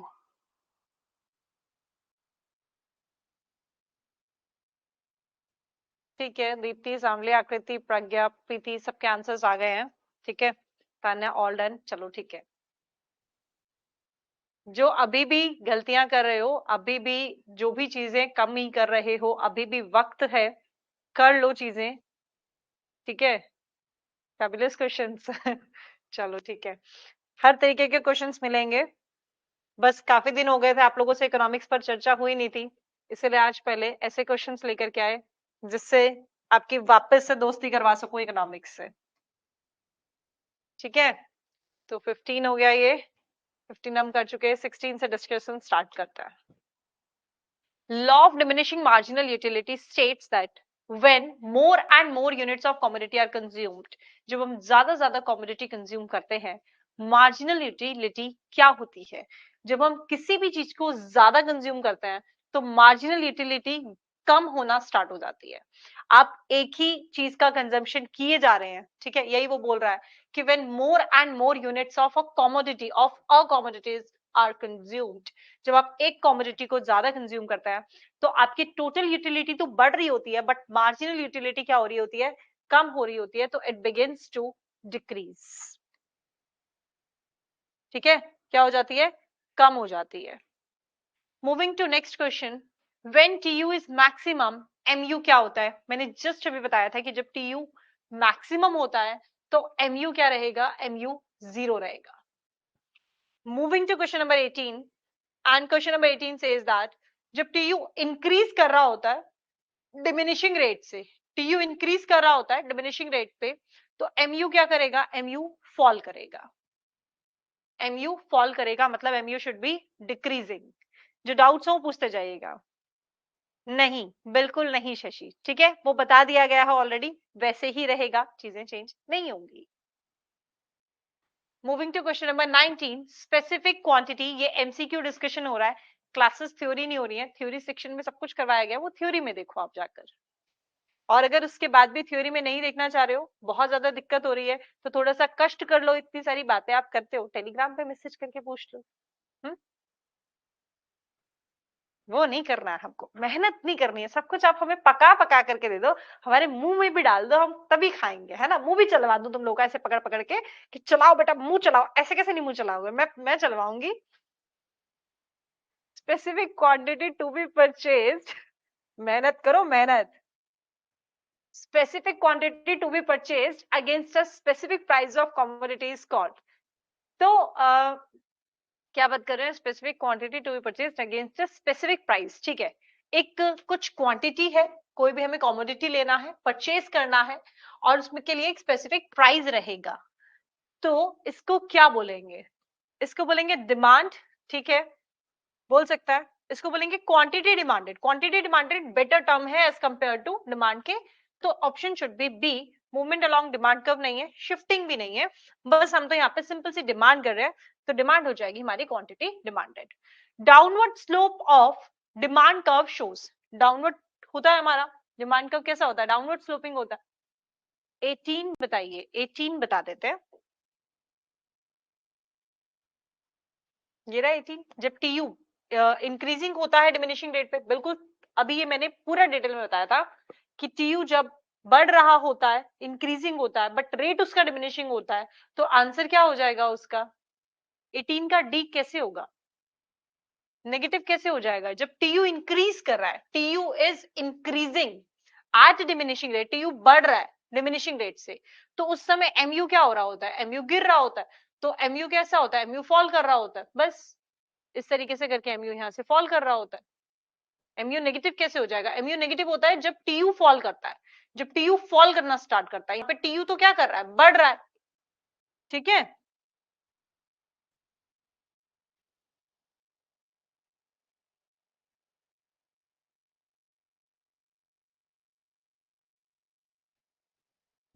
Downward slope of demand curve shows. अभी कोई डाउट हो तो बताइएगा। बिल्कुल चार्ट बना के बताया था क्लास में, है ना? तो चार्ट बना के सब कुछ बताया हुआ है, अभी नहीं बताएंगे दोबारा। Downward slope of demand curve shows, downward slope क्या शो करता है डिमांड कर्व का? डिमांड कर्व का डाउनवर्ड स्लो डाउनवर्ड जो कर्व है वो क्या बताएगा? पॉजिटिव रिलेशन होता है प्राइस और क्वांटिटी में। बिल्कुल गलत। प्राइस और क्वांटिटी में जितना प्राइस बढ़ता है, क्वांटिटी डिमांडेड हम उतनी क्या करते हैं? कम करते हैं। तो इनके बीच में पॉजिटिव रिलेशन तो हो ही नहीं सकता। दूसरा बोलता है इनवर्स रिलेशन होता है प्राइस और क्वांटिटी डिमांडेड में। बिल्कुल होता है। आगे बोलता है कोई रिलेशन ही नहीं होता। ऐसे कैसे नहीं होता भाई? रिलेशन होता है। नन ऑफ दीज बोलना गलत होगा। आंसर विल बी बी, कि प्राइस जितना बढ़ता है क्वांटिटी डिमांडेड उतनी क्या हो जाती है? कम हो जाती है। प्राइस जितना कम हो रहा होता है क्वांटिटी डिमांडेड उतनी ज्यादा हो जाती है। ठीक है, ये पॉइंट्स क्लियर? क्वेश्चन नंबर 20 तक जो डाउट्स हैं, परेशानियां हैं, वो जल्दी से पूछिए। All correct ma'am, all clear. ठीक है, राजन के ऑल करेक्ट, आकृति के ऑल क्लियर, वर्षा क्या अगेन वो बताओ? 4 करेक्ट हैं, तरुण के ऑल 5 करेक्ट, दीप वेरी गुड मॉर्निंग दीप, आकृति ऑल करेक्ट, वर्षा 16, 20 में जितना प्राइस बढ़ता है, no doubt all clear, all correct. ठीक है Tanya, all correct ma'am, very good. ठीक है दीप्ति, 3 करेक्ट हुए, कोई बात नहीं। 20 में इनडायरेक्ट रिलेशन होता है, प्राइस बढ़ेगा डिमांड कम करेंगे, एंड वाइस वर्सा। ठीक है,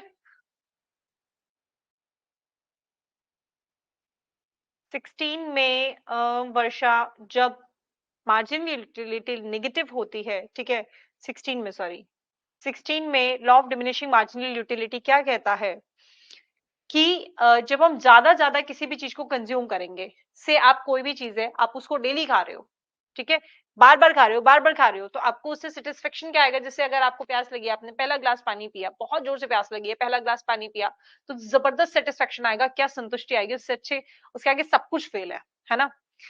वहीं अगर आप सेकंड ग्लास वाटर पियोगे तो आपको उतना सेटिस्फेक्शन नहीं आएगा जितना आपको फर्स्ट ग्लास से आया। तो किसी भी चीज का जब हम कंजम्पशन करते हैं तो फर्स्ट कंजम्पशन से, फर्स्ट यूनिट से हमको जो सेटिस्फेक्शन आता है वो सबसे ज्यादा होता है, सेकंड से उससे कम, फिर उससे कम, फिर उससे कम, इस तरीके से। ठीक है, उम्मीद से ज्यादा करेक्ट, सिर्फ एक दो रॉन्ग, बिल्कुल सही है। ठीक है, तो ये बातें हो गई। एंड उम्मीद से ज्यादा, उम्मीद ज्यादा करो भाई, उम्मीद कम क्यों करते हो? मैंने कल ही कहा था कि आप लोगों ने एग्जाम में मतलब ये फॉर्म फिल कर दिया, इसका मतलब ही ये है, फॉर्म फिल करने का ही मतलब ये है कि आप लोगों में बहुत हिम्मत है, बहुत समझदारी है कि आप लोगों ने ये फॉर्म फिल किया। नहीं तो कहाँ लोगों में इतनी समझदारी होती है ना? और उसके साथ साथ में तैयारी भी कर रहे हो, अच्छी बात ये है। नहीं तो लोग फॉर्म फिल करके छोड़ देते हैं, भूल जाते हैं कि कोई फॉर्म भी फिल किया था। तो चलिए क्वेश्चन नंबर 21 से स्टार्ट किया जाए। ठीक है संध्या, कोई बात नहीं, 11 के बाद से एक गलत हुआ, बाकी सब सही है ना? ठीक है, जल्दी से क्वेश्चन नंबर 21।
मैं कहीं भी समझा सकती हूँ क्वेश्चन को शशि, ठीक है? आप टेलीग्राम करो, टेलीग्राम पे पूछो जो आपके एक्स्ट्रा डाउट्स हैं। क्लास में एक्स्ट्रा डाउट्स नहीं होंगे, क्लास में प्रैक्टिस होगी। स्टार्टिंग से बोल रही हूँ, आपको इतनी सारे डाउट्स और इतने सारे प्रॉब्लम्स होते हैं, आपने कभी भी टेलीग्राम करके पूछा है? बहुत सारे स्टूडेंट्स हैं जो हर छोटी छोटी बात के लिए टेलीग्राम करके डाउट्स पूछते हैं, और उनसे कैसे मैं बोलूं आप लोगों को कि उनसे पूछो कि उनके डाउट सॉल्व होते हैं कि नहीं होते हैं। हर छोटी बड़ी बात के लिए आपको फैसिलिटी दे रखी है ना, और उसमें भी हम लोग रिप्लाई कर रहे हैं। ठीक है, रिप्लाई 10-5 मिनट ऊपर नीचे होता होगा, कभी कभार एक दिन भी निकल जाता होगा अगर ज्यादा बिजी स्केड्यूल होता होगा, तो बट फैसिलिटी तो आपके पास है ना, उस फैसिलिटी को यूज करो। नहीं करोगे, टेलीग्राम पे पर्सनल नंबर पे मैसेज नहीं पूछोगे तो मैं नहीं बताऊंगी। ठीक है, किसी के भी घर तो आऊंगी नहीं बताने के लिए। इंफीरियर गुड्स देखो, question number 24।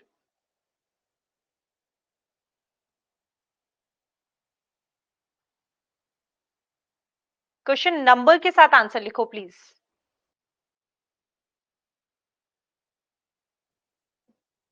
Gautam Kumar Mishra, please right question number also.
अभी 2 मिनट रुको अक्षय, ये हो गया सबका, बस अब उधर ही चलते हैं। ठीक है, पूरे पूरे प्रॉपर आंसर्स आने स्टार्ट हो गए, ऑल डन। ठीक है जी।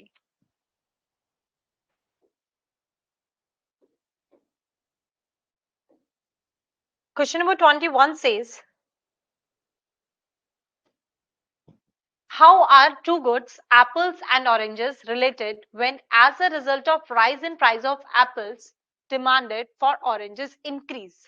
तो सीधी सीधी बात है, ये दो गुड्स कैसे रिलेटेड है? एप्पल और ऑरेंज क्या है, एक दूसरे के सब्स्टिट्यूट है। एप्पल और ऑरेंज क्या है, एक दूसरे के सब्स्टिट्यूट है, तो इसलिए आंसर बन जाएगा इसका ए। हाँ बिल्कुल दिखाएंगे, देखो ना, सब दिखाएंगे। Question number 22 says, in case of normal goods, demand curve shows। normal goods के केस में डिमांड कर्व कैसा होता है? नॉर्मल गुड्स अगर हम देखें तो उसमें क्या करेंगे कि बढ़ते हुए प्राइस के साथ डिमांड को कम कर देंगे, जो कि बेसिक लॉ है डिमांड का। कि जैसे जैसे कुमार ऋषभ 21 वाला क्यों नहीं किया था, है ना? सारे क्वेश्चंस करो, कुछ छोड़ो मत। अगर नहीं भी आ रहा तो गेस पे करो, बट करो उसको। ठीक है, फिर बाद में देखो, मतलब जो भी आप प्रेडिक्ट कर पा रहे हो, आपको लग रहा है कि ये हो सकता है, उस बेसिस पे करो, बट करो। ठीक है जी।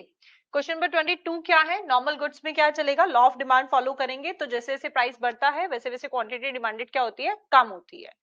अच्छा किया है, 22 से ही आया है मेरे पास, 21 वाला आया नहीं, इसलिए बोला मैंने आपको।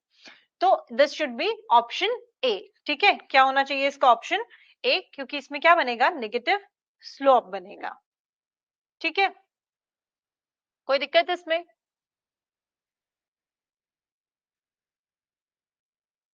22 का ए होगा, आकृति गलती, गलती सुधारू, है ना? चलो 23 पे आते हैं। Law of demand must fail in case of. Law of demand तब फेल कर जाता है। ओके, बताइए। लॉ ऑफ डिमांड फेल कब करेगा? नॉर्मल गुड्स में लगता है, इंफीरियर गुड्स में लगता है, गिवन गुड्स में जो लॉ ऑफ डिमांड है वो क्या करता है? फेल करता है। तो आंसर क्या बनेगा? गिवन गुड्स। ठीक है, moving to next, inferior goods are those whose income effect is. Inferior goods पे इनकम का इफेक्ट कैसा बढ़ता है?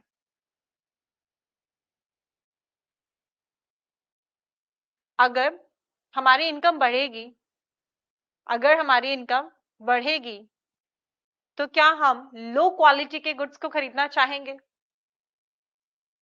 बढ़ती हुई इनकम के साथ हम लो क्वालिटी के गुड्स नहीं खरीदते हैं, इसलिए इसके ऊपर कैसे इंपैक्ट पड़ता है? नेगेटिव पड़ता है। बिल्कुल सही गौतम एंड आकृति, सो इट शुड बी ए। ठीक है, इनफेयर गुड्स वो गुड्स होते हैं जिसके ऊपर इनकम का इफेक्ट नेगेटिव फॉर्म में पड़ता है। मतलब अगर इनकम बढ़ रही होती है तो हम इसके लिए डिमांड कैसी कर रहे होते हैं? कम कर रहे होते हैं, राइट। आपने ये कर लिया ना, ये क्वेश्चंस कर लिए, तो समझो मैक्रो का माइक्रो का सारा पार्ट ऑलमोस्ट आपका इसमें कवर हो जाएगा, ऑलमोस्ट। बट रिवीजन भी करनी है आपको। विच of following pairs represent substitute goods, इसमें से कौन से सब्स्टिट्यूट गुड्स हैं? कार और पेट्रोल तो कॉम्प्लीमेंट्री गुड्स हैं, ब्रेड एंड बटर भी कॉम्प्लीमेंट्री गुड्स हैं, तो बच गया आंसर ऑप्शन बी। आप कोई डाउट है अप टू क्वेश्चन नंबर 25 तो वो बताइए। बिल्कुल ठीक है, इसी के साथ बढ़ाते हैं अपनी तैयारी को आगे। एंड जब बिल्कुल टोटल हम लास्ट पर पहुंच जाएंगे तब आप मुझे अपना स्कोर बताएंगे। जल्दी से करेंगे क्वेश्चन नंबर 26।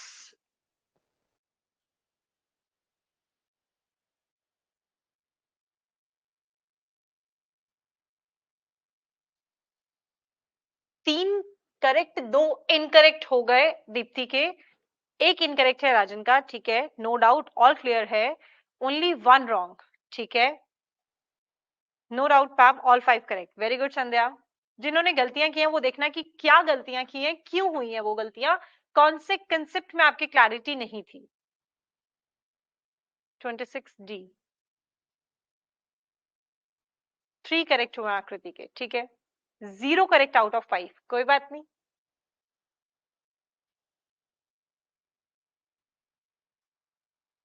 ओनली 1 रॉन्ग, ठीक है।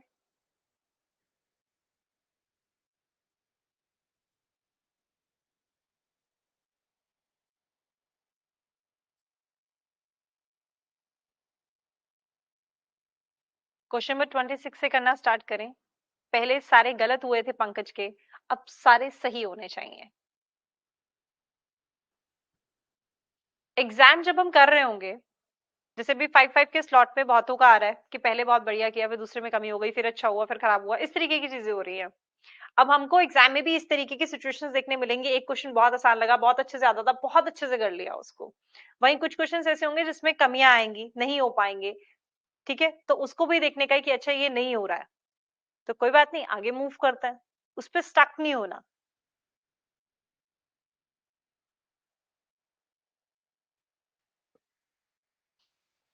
प्रतीक अभी आए हो? अभी अभी देखे भाई तुम क्लास में।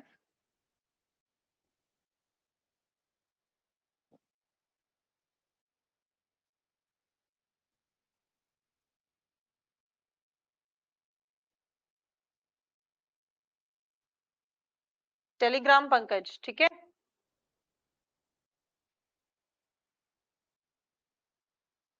अच्छा कुछ देर पहले, ठीक है।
डन हो गया, अटेम्प्ट कर लिए।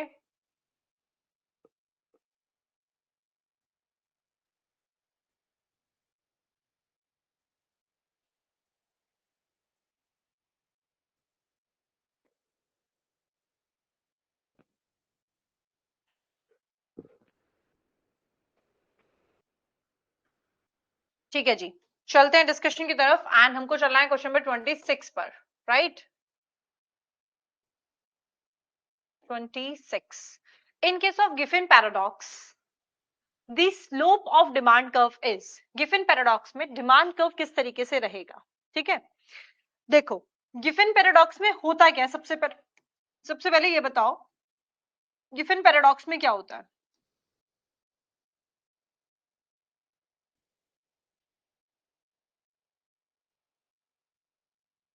हमने अभी जस्ट पढ़ा था पिछले ही किसी क्वेश्चन में कि गिफन गुड्स में लॉ ऑफ डिमांड क्या हो जाता है, फेल हो जाता है। पढ़ी थी ये बात? क्या होता है गिफन पैराडॉक्स में? लॉ ऑफ डिमांड एग्जिस्ट नहीं करता, law of demand fails here. Why it fails here? Because हम लोग यहाँ पर लो इनकम मतलब लो गुड्स को लेकर के चलेंगे, और वो हमारे इसके साथ साथ में लो क्वालिटी के गुड्स तो होंगे ही, लो क्वालिटी के गुड्स तो होंगे ही, प्लस असेंशियल्स भी होंगे। ठीक है, असेंशियल भी हो जाएंगे। दैट मीन्स उसे लॉ ऑफ डिमांड की कैटेगरी से क्या रखा जाएगा, बाहर रखा जाएगा। ठीक है, लॉ ऑफ डिमांड की कैटेगरी से बाहर रखा जाएगा गिफन गुड्स को। इसी तरीके से हमारे वेबलिन गुड्स भी होता है। वेबलिन गुड्स क्या होता है? इसमें हम लोग लो नहीं बल्कि हाई की बात करते हैं, मतलब हाई क्वांटिटी हाई क्वालिटी के गुड्स होते हैं ये। एंड इसमें क्या होता है कि प्राइस के बढ़ने के साथ भी इसकी डिमांड बढ़ती है, जबकि होना क्या चाहिए था, प्राइस के बढ़ने के साथ में डिमांड कम होनी चाहिए थी, लेकिन यहाँ पे प्राइस के बढ़ने के बाद भी डिमांड क्या होती है, बढ़ती है। तो ये हाई क्वालिटी गुड्स है, इसमें प्राइस के बढ़ने की बात की जाएगी।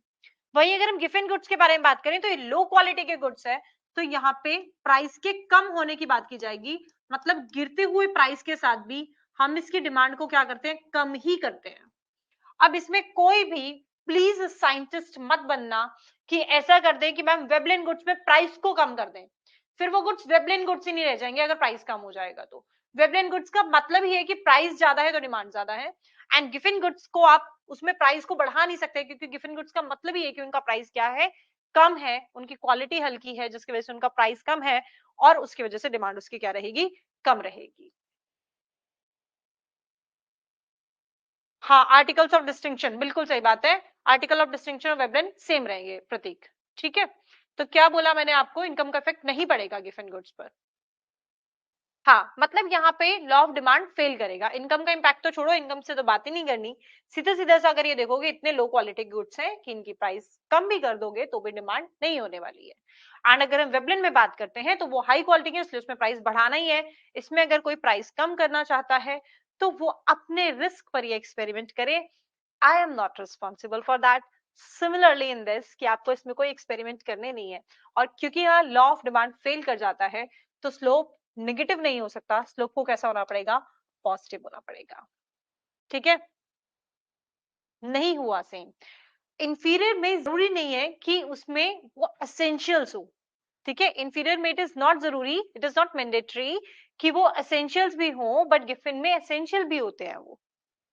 ठीक है, मतलब कुछ जरूरत की चीजें भी वो होती हैं, एंड इंफीरियर में ऐसा जरूरी नहीं है।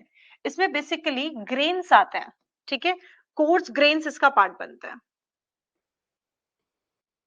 ये माइनर से डिफरेंस होता है गिफन एंड इंफीरियर में। नहीं, नॉर्मल गुड्स में नेगेटिव रिलेशन होता है। अच्छा, इनकम एंड डिमांड में, हाँ इनकम और डिमांड में पॉजिटिव होता है, प्राइस एंड क्वांटिटी में नेगेटिव होता है तान्या। ठीक है, प्राइस हाइक नहीं होगा गिफन गुड्स में, यही बात मैं आपको बोल रही थी। ठीक है, प्राइस हाइक भी हो रहा होगा, इनके ऊपर इंपैक्ट नहीं पड़ेगा उसका।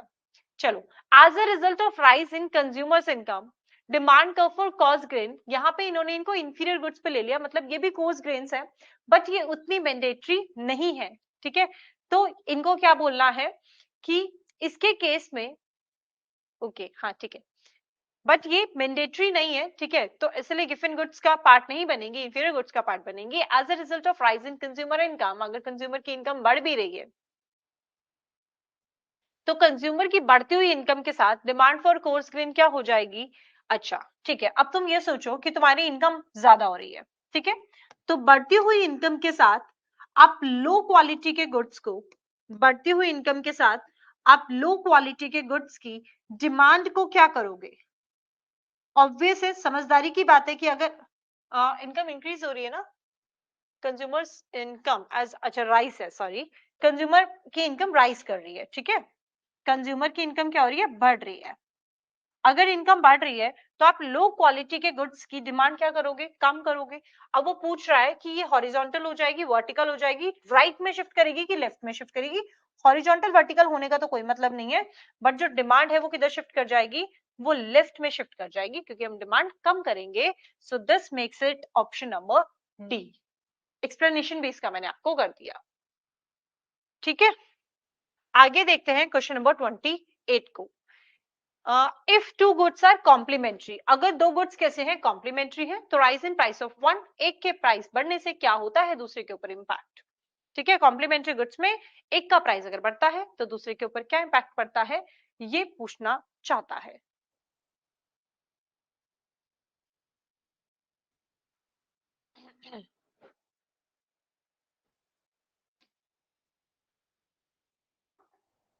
यहां तक कोई दिक्कत, डाउट किसी को तो पूछो।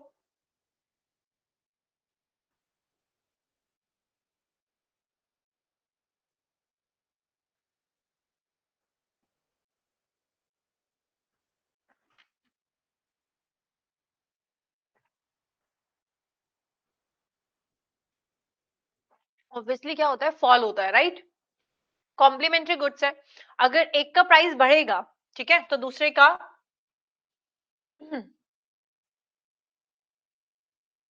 Then price of, rise in price of one results in, दूसरे की डिमांड क्या हो जाएगी, दूसरे की डिमांड भी कम हो जाएगी क्योंकि एक का प्राइस बढ़ा तो दूसरे की भी डिमांड कम होनी तय है। Demand curve is upward sloping, upward sloping कब होता है, हमेशा तो वैसे डाउनवर्ड स्लोपिंग होना चाहिए, बट ये अपवर्ड स्लोपिंग की बात कर रहा है। तो अपवर्ड स्लोपिंग कब होता है, जब लॉ ऑफ डिमांड फेल करता है। एंड लॉ ऑफ डिमांड कब फेल करता है, गिवन गुड्स के केस में लॉ ऑफ डिमांड फेल करता है, ठीक है। तो ये ध्यान रखना, इंफीरियर गुड्स में लॉ ऑफ डिमांड लगता है बट गिवन गुड्स में फेल करता है, ठीक है। Question number 30, movement along demand curve occurs due to change in, हमने मूवमेंट पढ़ी थी डिमांड कर्व में, इस तरीके से ऊपर और नीचे जाया करता। तो मूवमेंट का रीजन क्या होता था, मूवमेंट का रीजन होता था change in own price of commodity. बाकी फैक्टर्स की वजह से शिफ्टिंग आती है, बट ओन प्राइस की वजह से क्या आती है, मूवमेंट्स आती हैं। And the answer is option number ए। अब आप बताएं कि यहां तक कोई दिक्कत परेशानी या 30 क्वेश्चंस क्लियर हो गए।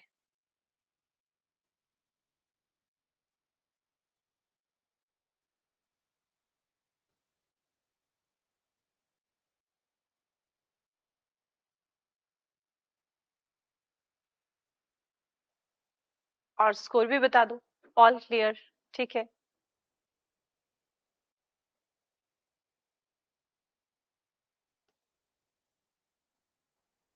क्या है 26 पर, 26 में गिफन गुड्स के बारे में बात थी, और गिफन गुड्स और वेबलिन में क्या दिक्कत है। अब अक्षय वो आप टेलीग्राम पे पूछ सकते हो, ठीक है। गिफन गुड्स लो क्वालिटी के होते हैं, ठीक है, एंड इनका प्राइस कम ही करना होता है, कम प्राइस के साथ भी हम इसकी डिमांड को बढ़ाते नहीं है, इसलिए इसमें लॉ ऑफ डिमांड फेल करता है। वेयरएज वेबलिन जो होता है, तीन गलत हो गए मैम, दीप्ति ध्यान दो, है ना, 30th में कंफ्यूजन था, सो स्किप कर दिया, बाकी ठीक हुआ, अब समझ आ गया। और वेबलिन वाले में इंक्रीज करना होता है, ठीक है। 29 में डिमांड कर्व किसके बीच बताया, 29 में, 29 में demand curve is upward sloping for, demand curve upward sloping कब होता है, हमेशा तो डिमांड कर्व डाउनवर्ड स्लोपिंग होता है। नॉर्मल गुड्स की बात हो, इंफीरियर गुड्स की बात हो, अपवर्ड स्लोपिंग कब होता है, जब लॉ ऑफ डिमांड फेल करता है, तो गिवन गुड्स में, ठीक है। तान्या को समझ में आ गया, और किसी का कोई डाउट रह गया, दो रॉन्ग एक स्किप, और 30th में कंफ्यूजन था। अब एक बात बताऊं, ये आप लोग रेगुलर आने वाले स्टूडेंट्स हो और उसके बाद भी अगर आप लोगों की गलतियां हो रही हैं, इसका सीधा सा मतलब है lack of practice. Conclusion is lack of practice, lack of revision. Revision आप लोग नहीं कर रहे हो, तभी आप लोगों से इतनी सारी गलतियां हो रही हैं। रिवीजन पर ध्यान दो, ऐसे काम नहीं चल पाएगा। Move to question number 31 and अब थोड़ा सा अच्छे से करो। ये लॉ है, ठीक है, वो होते ही लो क्वालिटी के, इसलिए उनको इस तरीके से रखा जाता है। दिमाग ज्यादा चल जाता है कभी कभी, हाँ दिमाग को बोलो थोड़ा सा इमोशंस, भावनाएं। अभी तो तुम लोग ना कुछ क्वेश्चंस में अकड़ बकड़ भी खेल रहे होगे और कुछ में भावनाएं लगा रहे होगे, ये लग रहा है ये लगा देते हैं, छोड़ना, क्वेश्चन पढ़ने की क्या जरूरत है, ऑप्शन पढ़ने की क्या जरूरत है। क्वेश्चन ध्यान से पढ़ो, ऑप्शन ध्यान से पढ़ो, भावनाओं के साथ मत खेलो। अक्षय, गिफेन को लो क्वालिटी ही बोलते हैं, वेबलेन को हाई क्वालिटी में ही, मतलब जो लो क्वालिटी के गुड्स होते हैं उन्हीं को वेबलेन की उन्हीं को गिफेन की कैटेगरी में रखा गया, और जो हाई क्वालिटी के हैं उन्हीं को वेबलेन की उसमें क्वालिटी उसमें रखा गया, कैटेगरी में रखा गया। ठीक है, मतलब ये समझ लो इनको नाम दिए गए हैं ये। ठीक है अक्षय, चलें आगे।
चलो ठीक है, ये तो सारे करेक्ट जाएंगे और ऐसा आपको लगता है, तो देखते हैं कि आपका लगना कितना सही है।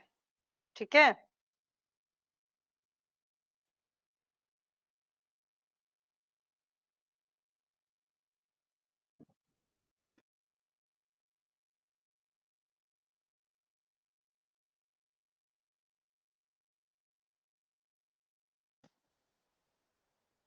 स्टार्ट करें। क्या बोलता है, an increase in price of electricity will cause the demand for electric appliances to. तो भाई अगर इलेक्ट्रिसिटी महंगी हो रही है, तो उसके जो भी अप्लायंसेस हैं, इसकी डिमांड हम क्या करेंगे, अल्टीमेटली कम करेंगे। तो इट शुड बी बी। हाँ या नहीं? रिमेन सेम तो रहेगी नहीं। बहुत सारे लोगों ने रिमेन सेम लगा के आंसर लिख डाला। चलो रिमेन सेम लिख देते हैं। ऐसे कैसे रिमेन सेम? हम्म, कॉम्प्लीमेंट्री गुड्स जैसा नहीं हुआ ये। अगर इलेक्ट्रिसिटी मतलब पेट्रोल से कार के ऊपर इम्पैक्ट पड़ेगा, तो इलेक्ट्रिसिटी से इलेक्ट्रिकल अप्लायंसेस के ऊपर इम्पैक्ट नहीं पड़ेगा।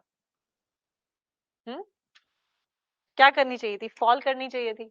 32nd देखता है कि shift in demand curve means, demand curve के शिफ्ट होने का क्या मतलब है। अच्छा, सी लगाया था, तो सी लगाया था ना तुमने, सी लगाया था। और मैंने क्या बोला, आंसर शायद बी बोला। सी नहीं, बी होगा। एसेंशियल आइटम हो चाहे जो भी हो। And who said essential item है? एसेंशियल आइटम में हमारा फूड आएगा, शेल्टर आएगा, सबसे एसेंशियल है फूड आएगा। ठीक है, और फूड में भी बस जो नॉर्मल वाला होगा वो आएगा। स्टारबक्स की कॉफी नहीं आएगी, डोमिनोज का पिज्जा नहीं आएगा। Mine was fall. ओके ठीक है, तानिया बोलती है माइन वॉज फॉल, तो फॉल होनी चाहिए। जिन्होंने बोल दिया कि इम्पैक्ट नहीं पड़ेगा, ये गलत है। इलेक्ट्रिसिटी और इलेक्ट्रिकल अप्लायंसेस, अब खुद सोचो ना, पेट्रोल और कार ये भी तो एसेंशियल है, पेट्रोल और बाइक ये भी तो एसेंशियल है। तो उसके ऊपर इम्पैक्ट पड़ रहा है, तो यहाँ पे टर्म चेंज हुई, तो कंसेप्ट थोड़ी बदल जाएगा। हम्म,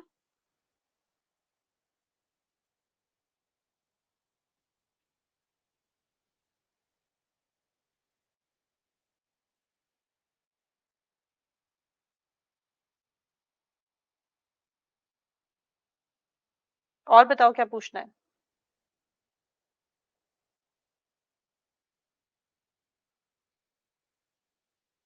चलूं आगे?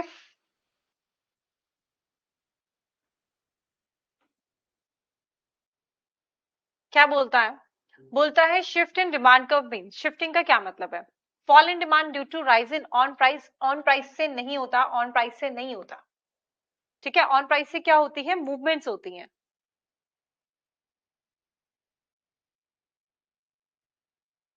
उसकी कंजम्पशन होती तो अलग बातें करते, बट उन्होंने बोला कि इलेक्ट्रिसिटी के प्राइसेस से अप्लायंसेस के प्राइसेस पर क्या इम्पैक्ट पड़ेगा। 32 का सी, चलो लेट्स सी, चेक करते हैं। तो ऑन प्राइस से तो मूवमेंट्स होती हैं, यहाँ शिफ्ट की बात करता है, और वो भी सी पॉइंट में क्या बोलता है, change in demand due two factors other than on price. Own price के अलावा क्या होगी, शिफ्टिंग होगी, तो सही है ये। ठीक है, मूविंग टू क्वेश्चन नंबर 33। 33 क्या बोलता है, fall in income of consumer, income of consumer fall कर गई। इनकम की कंज्यूमर फॉल करने की वजह से नॉर्मल गुड्स पर कैसा इंपैक्ट होगा, fall in income of consumer. ठीक है, इन case of normal goods will cause, इससे क्या होगा, upward movement of demand curve, downward movement of demand curve. Income की वजह से है, तो इनकम की वजह से मूवमेंट नहीं हुआ करती, इनकम की वजह से शिफ्टिंग हुआ करती है। एंड फॉल है, इसीलिए कैसा होना चाहिए, लेफ्टवर्ड होना चाहिए। ठीक, बहुत सिंपल सी बात है। Next one is change in quantity demanded of commodity due to change in its own price. ठीक है, अब क्या है, ऑन प्राइस है, तो ऑन प्राइस की वजह से, ऑन प्राइस की वजह से क्या होगा, क्रॉस प्राइस इफेक्ट होगा, प्राइस इफेक्ट होगा, इनकम इफेक्ट होगा, खुद का प्राइस का इफेक्ट देखना है उसका। तो प्राइस इफेक्ट की वजह से क्या होते हैं, प्राइस इफेक्ट ही होते हैं। ठीक है, तो प्राइस इफेक्ट ही होते हैं, इसलिए आंसर लगेगा price effect, that is option number B. In case of contraction of demand, contraction मतलब मूवमेंट का पार्ट है ये। कॉन्ट्रैक्शन में क्या होगा, मूवमेंट का पार्ट होगा। मूवमेंट में हम लोग कॉन्ट्रैक्शंस एंड एक्सपेंशंस किया करते, तो वही पार्ट ये है।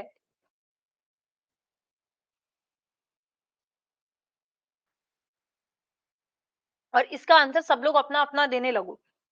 इसमें गलती करोगे मुझे पता है, इसका आंसर तुम लोग देने लगो। कॉन्ट्रैक्शन कब होती है? देखो, आप लोग तब तक अपनी गलतियां करो और सही भी आंसर्स दो, गलत सही सब दो।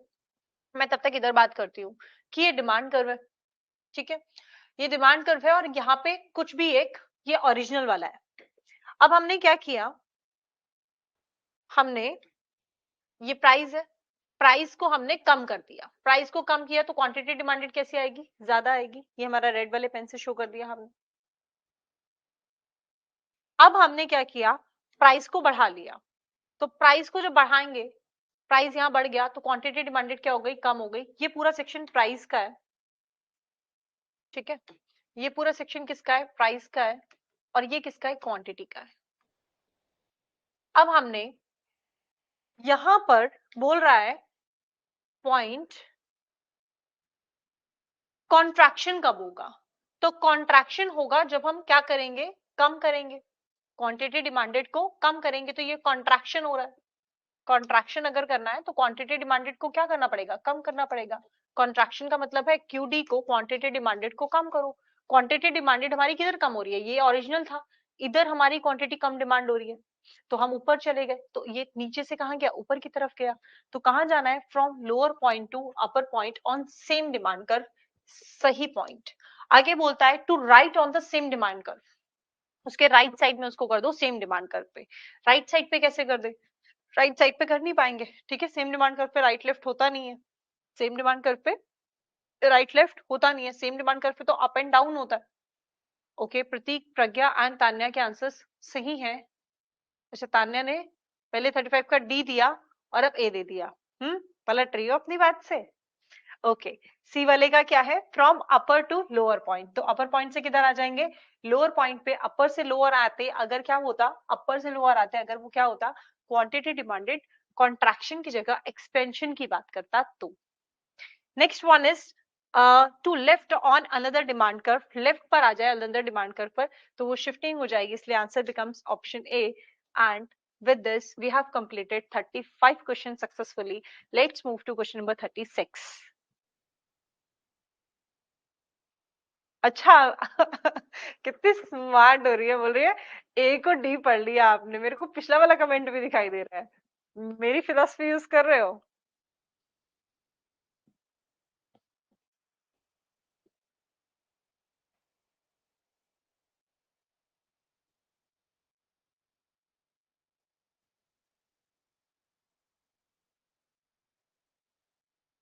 एक रॉन्ग हो गया इसमें, कोई बात नहीं।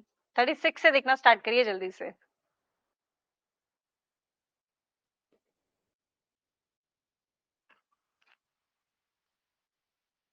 अच्छा सच्ची, अच्छा ठीक है भाई, मान लिया, तुम्हारा सच्ची मान लिया। इतना परेशान होने की जरूरत नहीं है।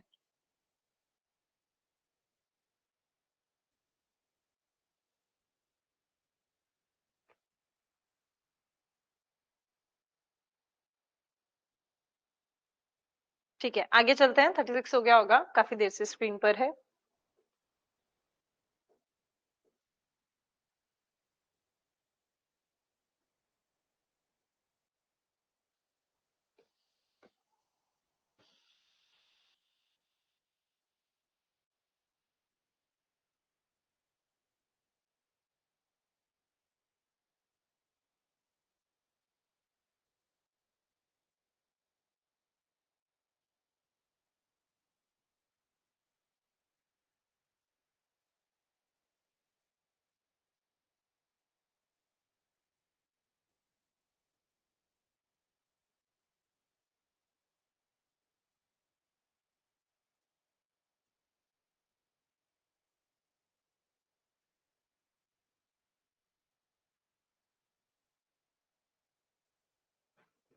थर्टी सिक्स नहीं दिखा, वो 35th क्वेश्चन स्क्रीन पर। अच्छा ठीक है, कोई बात नहीं, 36 देख लेंगे, अभी देख लेना दोबारा। 37th करो पहले।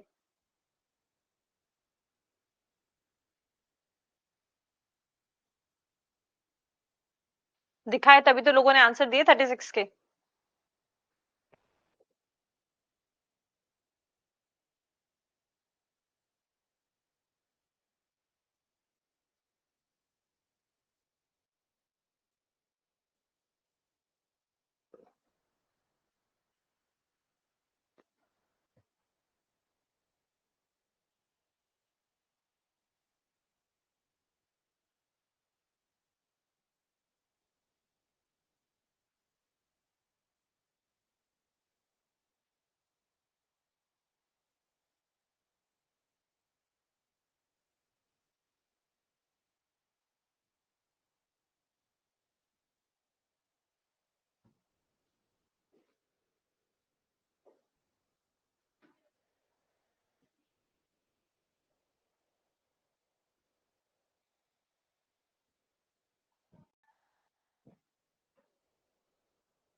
जल्दी जल्दी करो।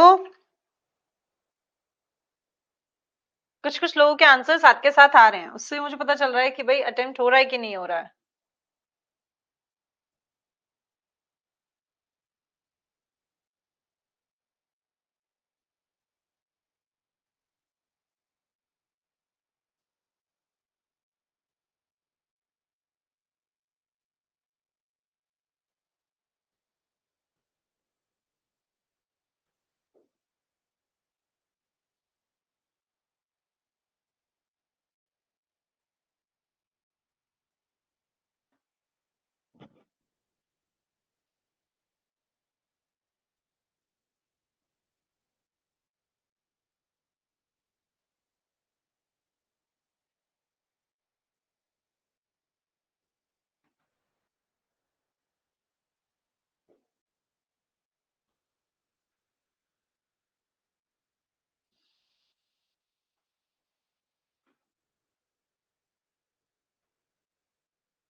आप पेज पे नोट कर लो, फिर उसके बाद आंसर दे दो, ठीक है, कोई बात नहीं, मैंने तो कहा ही था एक साथ दे दो, बट कुछ लोग साथ साथ भी दे रहे हैं, तो ठीक है, जो जैसे देना चाहे। कुछ लोग क्योंकि ट्रैवल कर रहे होते हैं, है ना, कोई कुछ और कर रहे हैं, कुछ और कर रहे हैं, ऑफिस में है, तो इसीलिए इस आप लोग अगर साथ साथ भी दे रहे हो तो वो भी मैं देख ले रही हूँ, कोई बात नहीं है।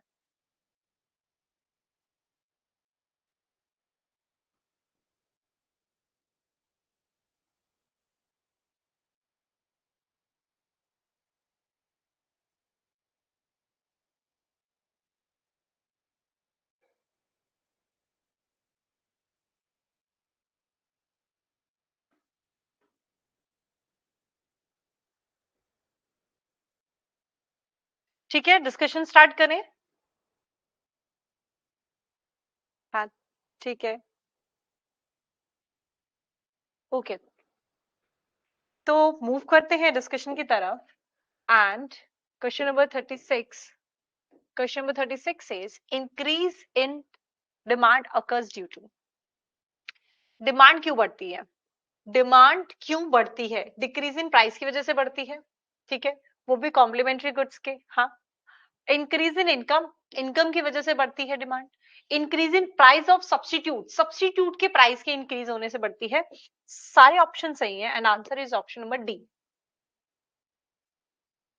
और आकृति, सांवली, दीप्ति, इनके आंसर्स मुझे दिख रहे हैं, तो इनके आंसर्स तो बिल्कुल सही हैं, और वर्षा का भी दिख रहा है, इनका भी आंसर बिल्कुल सही है। आगे देखा जाए 37, तो 37 says assumption of law of demand refer to, law of demand refers to, ठीक है, constant on price of commodity, नहीं, ऑन प्राइस की बात नहीं करता, determinants of demand other than on price of commodity, on price के अलावा सबकी बातें करता है, बिल्कुल सही। Constant cost of production, cost of production constant नहीं रख सकते हम, नन ऑफ दीज हो नहीं सकता। Moving to question number 38, under perfect competition equilibrium price of commodity is determined by, perfect competition कौन सी मार्केट होती है, जहां पर नंबर ऑफ सेलर्स ज्यादा होते हैं, एक ही जैसे प्रोडक्ट्स को सेल कर रहे होते हैं, ये बनती है हमारी परफेक्ट कंपटीशन वाली मार्केट। एंड परफेक्ट कंपटीशन की मार्केट में किस तरीके से आ, इसको प्राइजेस को डिटरमाइन किया जाता है, ये हमने पूरा डिटेल में फॉर्म्स ऑफ मार्केट में पढ़ा था, राइट कुछ याद आ रहा है, दैट मीन्स ये फॉर्म्स ऑफ मार्केट का, हाँ, आइडेंटिकल प्रोडक्ट्स इसमें रहते हैं, तो फॉर्म्स ऑफ मार्केट का ये क्या है, पार्ट है। एंड फॉर्म्स ऑफ मार्केट के पार्ट को हम लोग को इधर देखने का है, ठीक है, तो यहाँ पे क्या है, demand for the commodity alone, सिर्फ उस कमोडिटी की डिमांड के बेसिस पर, या उसकी सप्लाई के बेसिस पर, या दोनों डिमांड एंड सप्लाई के बेसिस पर, या फिर गवर्नमेंट, गवर्नमेंट तो होगी नहीं, और सिर्फ डिमांड या सप्लाई से हम डिटरमाइन नहीं कर सकते, इसलिए क्या होगा, दोनों चीजों को देखेंगे, डिमांड एंड सप्लाई दोनों को देखेंगे। ये नहीं हुआ, कंफ्यूजन था, कंफ्यूजन यही था, गवर्नमेंट तो करेगी नहीं डिसाइड इसको, सब्सिडी मतलब ये परफेक्ट परफेक्ट कंपटीशन की बातें हैं, इसमें गवर्नमेंट का तो कोई इंटरवेंशन है नहीं, तो सिर्फ डिमांड या सिर्फ सप्लाई के बेसिस पर चीजों को करना गलत होगा, इसलिए दोनों से करवाएंगे, ठीक है। In a situation of market equilibrium, अगर मार्केट इक्विलिब्रियम की सिचुएशन है, तो demand and supply should be equal, क्योंकि इक्विलिब्रियम में इक्वल को ही ढूंढना होता है।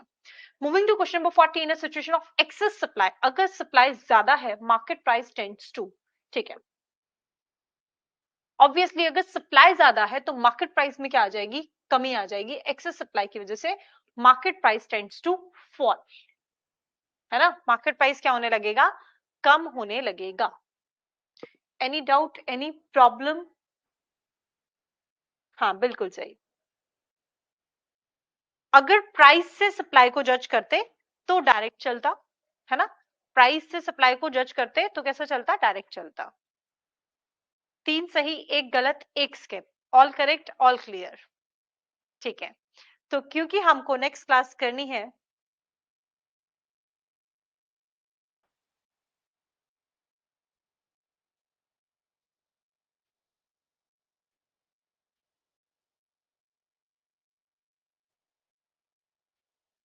Four correct out of 5, 37 wrong हो गया, बाकी 4 करेक्ट।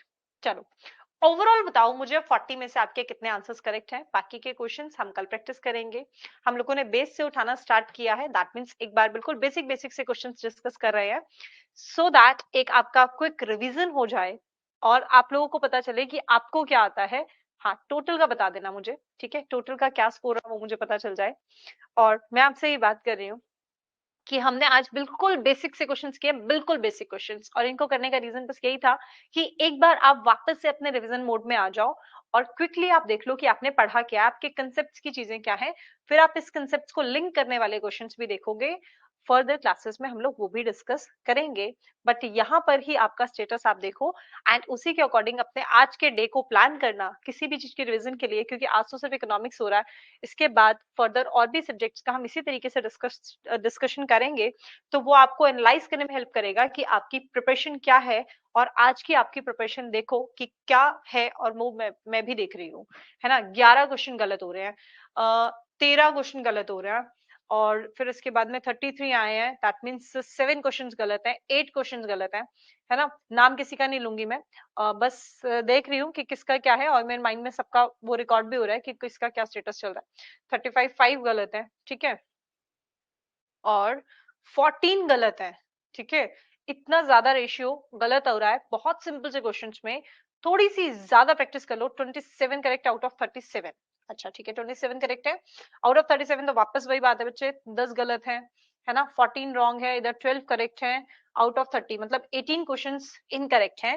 एंड थोड़ा सा ध्यान दे लो अपनी पढ़ाई के ऊपर, दैट मीन्स आप लोगों को ज्यादा रिवीजन की जरूरत है, ज्यादा से ज्यादा देर पढ़ने की जरूरत है। अल्टीमेटली यही एक सॉल्यूशन है, और कोई सॉल्यूशन तो है नहीं, है ना। गुड कितने तक है मैम, गुड होने चाहिए थे 40 में से 40, है ना, इतने सिंपल सिंपल से क्वेश्चंस में। What happened to you Shanu, is everything all right?